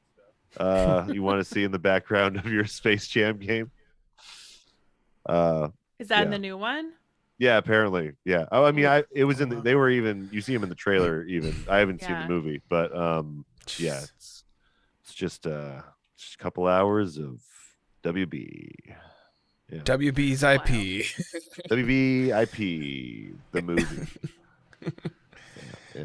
But yeah, that was all good things will come to pass. It's good thoughtful song for the end of the album. It's in the right place. And then we got one more track from Don Nix. This is Three Angels. They said we'll give you shelter if you'll sing us a tune. We sit there talking and I played my guitar. After all, that's what I came here for. And we sang, glory, glory, hallelujah.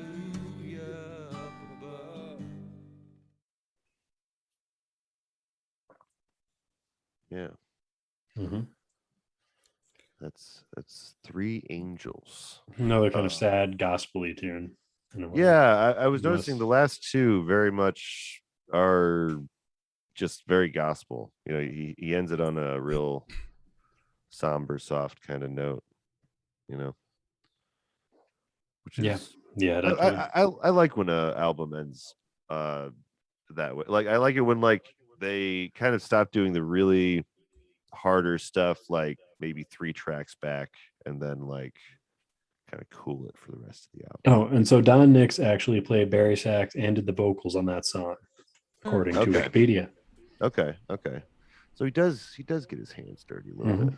Yeah, and it said that he collaborated. I should say, it did say he collaborated frequently with other artists, but he did most of his own as a creator more. Yeah. Interesting. Yeah. I'm looking at these lyrics. These lyrics. So far I have found something that's 8 lines long. Yeah, I think it's that's all I found too. Yeah. Mine's only 7 lines long, so they're cutting corners on this website. But yeah, it's a very this is almost like a snaking its own tail kind of situation. Ouroboros, yes. I met 3 angels on a rainy afternoon. They said we'll give you shelter if you sing us a tune. We started talking and I played my guitar. After all, that's why I came here for. So it's they were there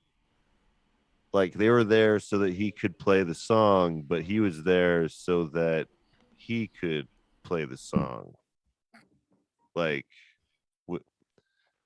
you guys know what I'm trying to say? I'm trying to. Yeah, and I'm trying to. Hang on. Damn it. Yeah. I like though that another flashlyrics.com, because most of the places stop with "that's why I came here for." This site adds and they said, "Glory, glory, hallelujah at the Lord, glory, glory, hallelujah. How can His mercy?" Oh yeah, that's what we just heard in the clip, I think. Yeah. Okay. So this is so it kind of ends with a hymnal kind of chorus almost. Yeah. Okay. Yeah. I mean, it is a nice simple thing. It also the implication all he came there for is just to play his guitar to begin with, right? Not even to get out of the rain. It's kind of it's almost like a reverse, meeting the devil at the crossroads, which is the other kind of standard for like learning to play the guitar well, you know. Yeah, I really like it when like I don't want to get on a big tangent about Christian rock or anything, but I like this period of music because it's like certain Christian spiritual types segregating their music from the rest of music. Like there's a lot of, spiritual ideas that are talked about, but these are,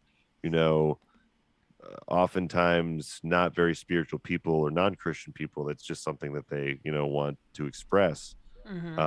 But yeah, nowadays, like, I don't know. It's because it's like it's been segregated. There's this weird, I don't know, thing that exists. It's like a purity thing of the evangelical sect of like, oh, you can't talk about, like, this album has sexual themes, but also has religious themes. So yeah, I see what you're saying. Yeah, which is like really core for the kind of Southern gospel like music, which this is, I think, kind of drawing some, some sounds from. Well, it's kind of a much more realistic lived experience of being someone with a relationship with God and a relationship to your religion, which is you also have other people in your life and romance and sex, and you can have lots of things and still have religion and still like run into angels at a crossroad. So it's a much more personal, I want to say authentic almost. Well, yeah, it's a personal perspective on spirituality as opposed to a like not collective culture. Yeah, it's not the church, but the outside of the church and the people and how they interact with spirituality. I like that the line in there particularly being that he didn't come there for the shelter or the angels. He just was wandering around trying to play his guitar. Yeah. Like, like a wandering bard. Like he's just walking in the rain, trying to play guitar. Yeah. Which is already like a little suspect, honestly. Fair. But you should not be subjecting your guitar to the rain. If you're out there and you're thinking that this sounds really cool, I would recommend not doing it. You're gonna mess up your strings. And you're gonna, You have played several bards that break that rule ridiculously. Well, I mean, bards, though, if we're talking like, the magic realm, hopefully they have some kind of spell to keep that stuff like from warping, but I'm not sure what you're working with. But really, really nice way to end the album. After hearing all this stuff, guys, where do you think it lands on our Sufjanity meter? Is it this is like a tried and true kind of Sufjan 50 states attempt, or what do you guys think? I think it works. Reese, I'm going to you first, Reese. Okay, I think it's middle of the road, mostly because of like as Leah had said, the kind of the feeling of kind of being down south Indiana maybe applies. But as far as writing a bunch of songs about places in that state, et cetera, not as much. I give it like a 6. Okay. Yeah. What about you, Nate? What do you think? I think it does a pretty good. If it's out of 10, I'd say it does a pretty solid 7 because of the I think that it has a lot of that religiosity without like putting it in your face, which is what Sufjan Stevens does. Yeah, good call. But also tackles other themes about hometown stuff and like memory and so maybe a 7. Yeah. What about you, Leah? Are you familiar with Sufjan at all? Oh, sorry, I should put this down. Yeah, it turns out I've never heard his name said. Oh, Sufjan Stevens? Yeah, I've definitely been saying Sufjan Stevens for that's okay with me. Okay. I have no qualms here. Yeah, that's fine. but like I've been in Illinois. I've been in Chicago since 2002.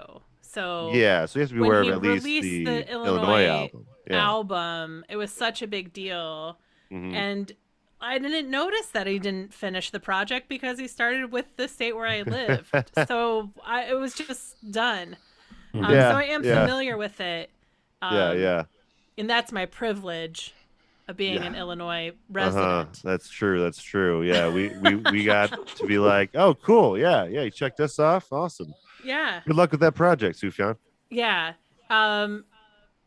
So, does the Hills of Indiana qualify as being like an Indiana? Yeah. Like if you listen to it, like a representative. Yeah. Like no, like I don't know what. Like if I was gonna do a playlist, right, it would be Back Home Again in Indiana. There's More Than Corn in Indiana. There'd be some John Mellencamp. There'd be right. So like it's not a great Indiana album, but it's a great album. Absolutely. So I'm gonna go with Nate and go 7 because I want people to listen to this album, and I want the 4 of us tonight to be the people who bring Lonnie Mack back into pop culture. Yeah, it starts with us tonight. Let's get those lyrics up there, people. Yeah. We need to start with the lyrics so that we can follow along and break down every single line. Yeah. With a magnifying glass, like I do. But no, I agree. It's really, really like just quality stuff, honestly, for not very well known album. So I was very excited to run into this album. I wonder if the Avett brothers have ever said anything about him. I know. I believe he was listed as a major influence, but I don't know. One of the videos I saw online was, I think, Bootsy Collins talking about Lonnie Mack and how him and Stevie Ray Vaughan and some guitarists of the scene used to trade off on Lonnie Mack guitar licks. So he was again widely respected. But yeah, as far as me is I think that maybe I think that it's I think I'm probably going to go with Reese on this one. Probably around a 6 for me as far as the Sufjanity of it. But that's not an album rating. That's like a Sufjanity. This is the Sufjanity scale, which is a very arbitrary and pointless scale. ill-advised Wait, so scale is there we've created. An album rating coming? Oh, I mean, we don't usually do that. Oh, okay. I'll stay with 7 then, because I want. To be perfectly honest, sometimes they're kind of duds. So, but this time we got really fortunate with a great state, titled album. But I'd say it's it checks off some of the boxes. He's from Indiana, which is a plus for me. He does have 2 songs that mention states. The only thing that I would say is to make it like more a Sufjanity is we have a few tracks that talk about specific cities and a weird tourist attraction that only the people from that city know. Other than that, I think that it's a pass for me though. It's definitely a pass for me. I definitely recommend checking this album out. If only he'd written about the Coca-Cola bottle. Yeah, or something that could easily fit into maybe a commercial. We need to get his music into a commercial of some kind. Yeah, or TikTok. Yeah, Mountain Goats. What kids love? Song for Mountain Goats going viral right now on TikTok. Really good for Mountain Goats. Hell yeah. Yeah, the one that's like, and I'm drowning. Now I'm doing the TikTok dance on a Zoom. That's so goofy. There's a dance it's like, for and it. I'm drowning. There's no sign of land. You're coming down with me. You're coming down with me. Hand in unlovable hand. And I hope you die. Yeah. I hope we both die. I hope we both viral TikTok dance to that. It's very funny and very sad. A dance to that. Well, it's you go behind something and then you're drowning. You're looking for land, and then you grab the other person's hand and pull them down with you. Oh my God! What have we wrought? Look for those arm movements, like the YMCA, but drowning at your next Mountain Goats concert. Oh, you're right. You know, TikTok is pretty much like the YMCA of our generation. You know? Yeah. A YMCA music video of our generation. After school, if you think about it. It's a case of what? It's also what kids do after school. Yeah. I mean, it's good that they're, dancing and, being physically active and stuff. And now I sound very old, but, and those kids better keep dancing. Very offline. Right. Yeah. No, I'm very limited. I only do social media for this stuff. Guys, I'm really trying to put myself into them now, try to tell people when I'm doing some dumb little thing or whatever. But it's a very strange world. I don't fully understand it. But we're gonna be wrapping up the podcast though here. Where can we find you on social media, and do you have anything like in particular to plug, Leah? Sure, you can follow me at Chicago Leah on Twitter and TikTok, at Shy Leah on Instagram. My podcasts are Finding Favorites and Candy Chat Chicago. Both are available where fine podcasts are given away freely. Yes. Because I have not sold out. I haven't gone to the man. Yeah. I'm trying to independent, No, independent podcasts. Yeah, absolutely. Yeah. I mean, I have a Patreon, but it's not, very full yet. And so I'm very much in the same boat, independent podcasting. Although I will say, if you join the Patreon, you do get access to Side B, which is really nice for you. And it's only $1 a month. Awesome. Other than that, did you either of you have plugs? Sorry, that's right. That's right. Thank you, Reese.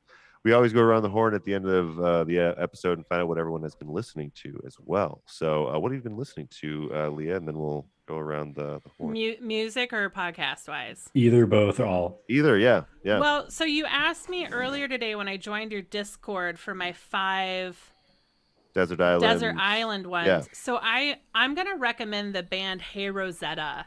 Okay. That I think actually have some common vibes with Lonnie Mac. Okay. It's a band that I heard for the first time live at Shuba's in Chicago. Put on a phenomenal live show. I don't think they tour anymore, but they've got 3 or 4 albums and they're outstanding. Okay. Yeah, definitely check that out. I'll also give a shout out to Friday Night Movie Podcast, which is 3 siblings who recreate going to a movie on Friday night. It comes out every Friday morning, and it's a brother and 2 sisters just like talking shit about pop culture, and it is a delight. Oh wow, that sounds really fun actually. The only like sibling team I know of is the McElroys or whatever. Yeah. We're trying to make the Corman siblings as the powerhouses that the McElroys are too. Yeah, I've had most of my siblings on an episode of the podcast, but they mostly do it because I force them to do it. You know what I mean? It's not like their Christmas present to you. Yeah, pretty much. They're not like aching to jump onto mic and record it necessarily. Well, what about you, Reese? What have you been listening to? And you got anything to plug? Ooh, no plugs except for our Patreon, Flyover State Park. It's still there. Yeah, hit us up. It's $1 a month. If you do $5 a month, Brad will make you a custom music video. That's true. That is still up. I just haven't had any takers for a while. I will make a music video with the song and franchise of your choice, and you just got to tell me like a character or specific about the franchise. Yes. Anyway, did you, Reese? Oh no, yeah, that's my big plug right now. Is I forgot do the Patreon. Musically though, I have been listening to I think I said this last week as well. A ton of Amyl and the Sniffers. They toured with King Gizzard, and they're just like fun punk band. I just can't get over it lately. It's just been hitting the spot. Man, what else? I've been listening to a bunch of Chelsea Wolfe and Emma Ruth Rundle, which are both some weird, kind of spookier goth artists, and I've just been kind of on that vibe lately. Maybe because it's fall and it started raining. That might be a big piece of it. So I mean, it is the season for it, you know. So yeah, I understand. Yeah. What about you, Nate? What are you listening to lately? And if you got anything to plug, it's cool too. Well, I'm definitely gonna plug this channel. So we're on YouTube right now, and we're trying to build a community there and kind of interface with YouTube and figure it out as we go. And so far, it's been pretty fun. And so subscribe if you're seeing this in the future. This is like the unfiltered side B, and so like as Brad said, the Patreon would have like the actual podcast. It's like a video version. And yeah, I edit it down and I take out the pauses, and it's slightly better audio. You know, it's I put some work into it. Go on, Nate. And I also want to say that in 2 days, I don't know if Brad was going to plug this as well, but in 2 days we're going to do a live version of Side A anniversary show, and it's going to be fun, and we're going to have some extra care put into that. I've been listening to as a result of this artist today, I was listening to Robin Trower again. He's a great British artist who did a lot of like this blues rock kind of stuff. And he was in a lot of ways maybe like a spiritual predecessor to like Stevie Ray Vaughan style. Yeah. Check out Robin Trower. He's good. As particularly I think the album was well, I can't remember the name of the album right now, actually, so I'll just leave it at that. Robin Trower overall is great. Yeah. Okay, nice. As for me, I was actually listening to a bit of the Baroness record that you lent me, Nate. Was it Blue? I think you lent me. The Blue record, yeah. Yeah, but my record player is messed up for the channel or for the speed that it needs to be on. So it goes like half speed or 1.5 speed maybe of normal Baroness, and actually sounds pretty good. So I actually let it play. So that's what I've been listening to. I'm going to piggyback on what you said. This Thursday we are doing our first ever live show for Side A. It's our second anniversary show, and we have on both Nate and Reese, and we also have the band Inspector 34 coming on, and we're going to be breaking down King Gizzard and the Lizard Wizards Flying Microtonal Banana. Try to say that sentence fast. And it's going to be a really great time. I know last year we had some dangers with the Altered Beast breaking into the studio, and Trevor's going to be there too. Speaking of Altered Beast, Trevor is going to be there. Hopefully we won't have any untimely transformations from him, but we'll see. We're going to be recording that Thursday night, and then releasing the audio version on October 31st as usual. So please, if you have time, Thursday night at 7:30 p.m. Central, we'd love to have you guys in the chat. And it's going to be our technically our biggest episode, like people wise. So if you want to hear a lot of voices talking over each other, that's the place to be. Thank you so much, Leah Jones, for being on the podcast. I really, really appreciate you responding. And thank you for having me and for introducing me to apparently everybody's favorite, every guitar player's favorite guitar player. Yeah, Lonnie Mack is it's great. A gem. This was a gift. Yeah, this is a real gem. And if you're listening to this, throw it on when some friends are over. Be like, oh, you know who this is? This is Lonnie Mack. He barely has a Wikipedia page. And then you guys can start filling it in more and more. Yep. Yeah. But thanks everyone for joining us for another episode of the Album Concept Hour Side B. And we will be back in a few weeks for you guys with hold on, let me see if I have it right here. Oh, that's right.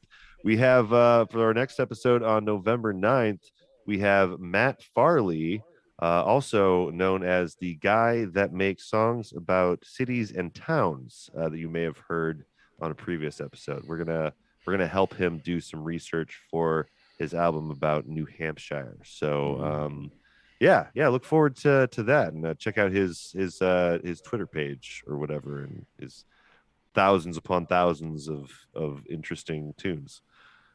Anyway, yeah, we will see you guys in 2 weeks. Thank you for joining us today. Have a good one.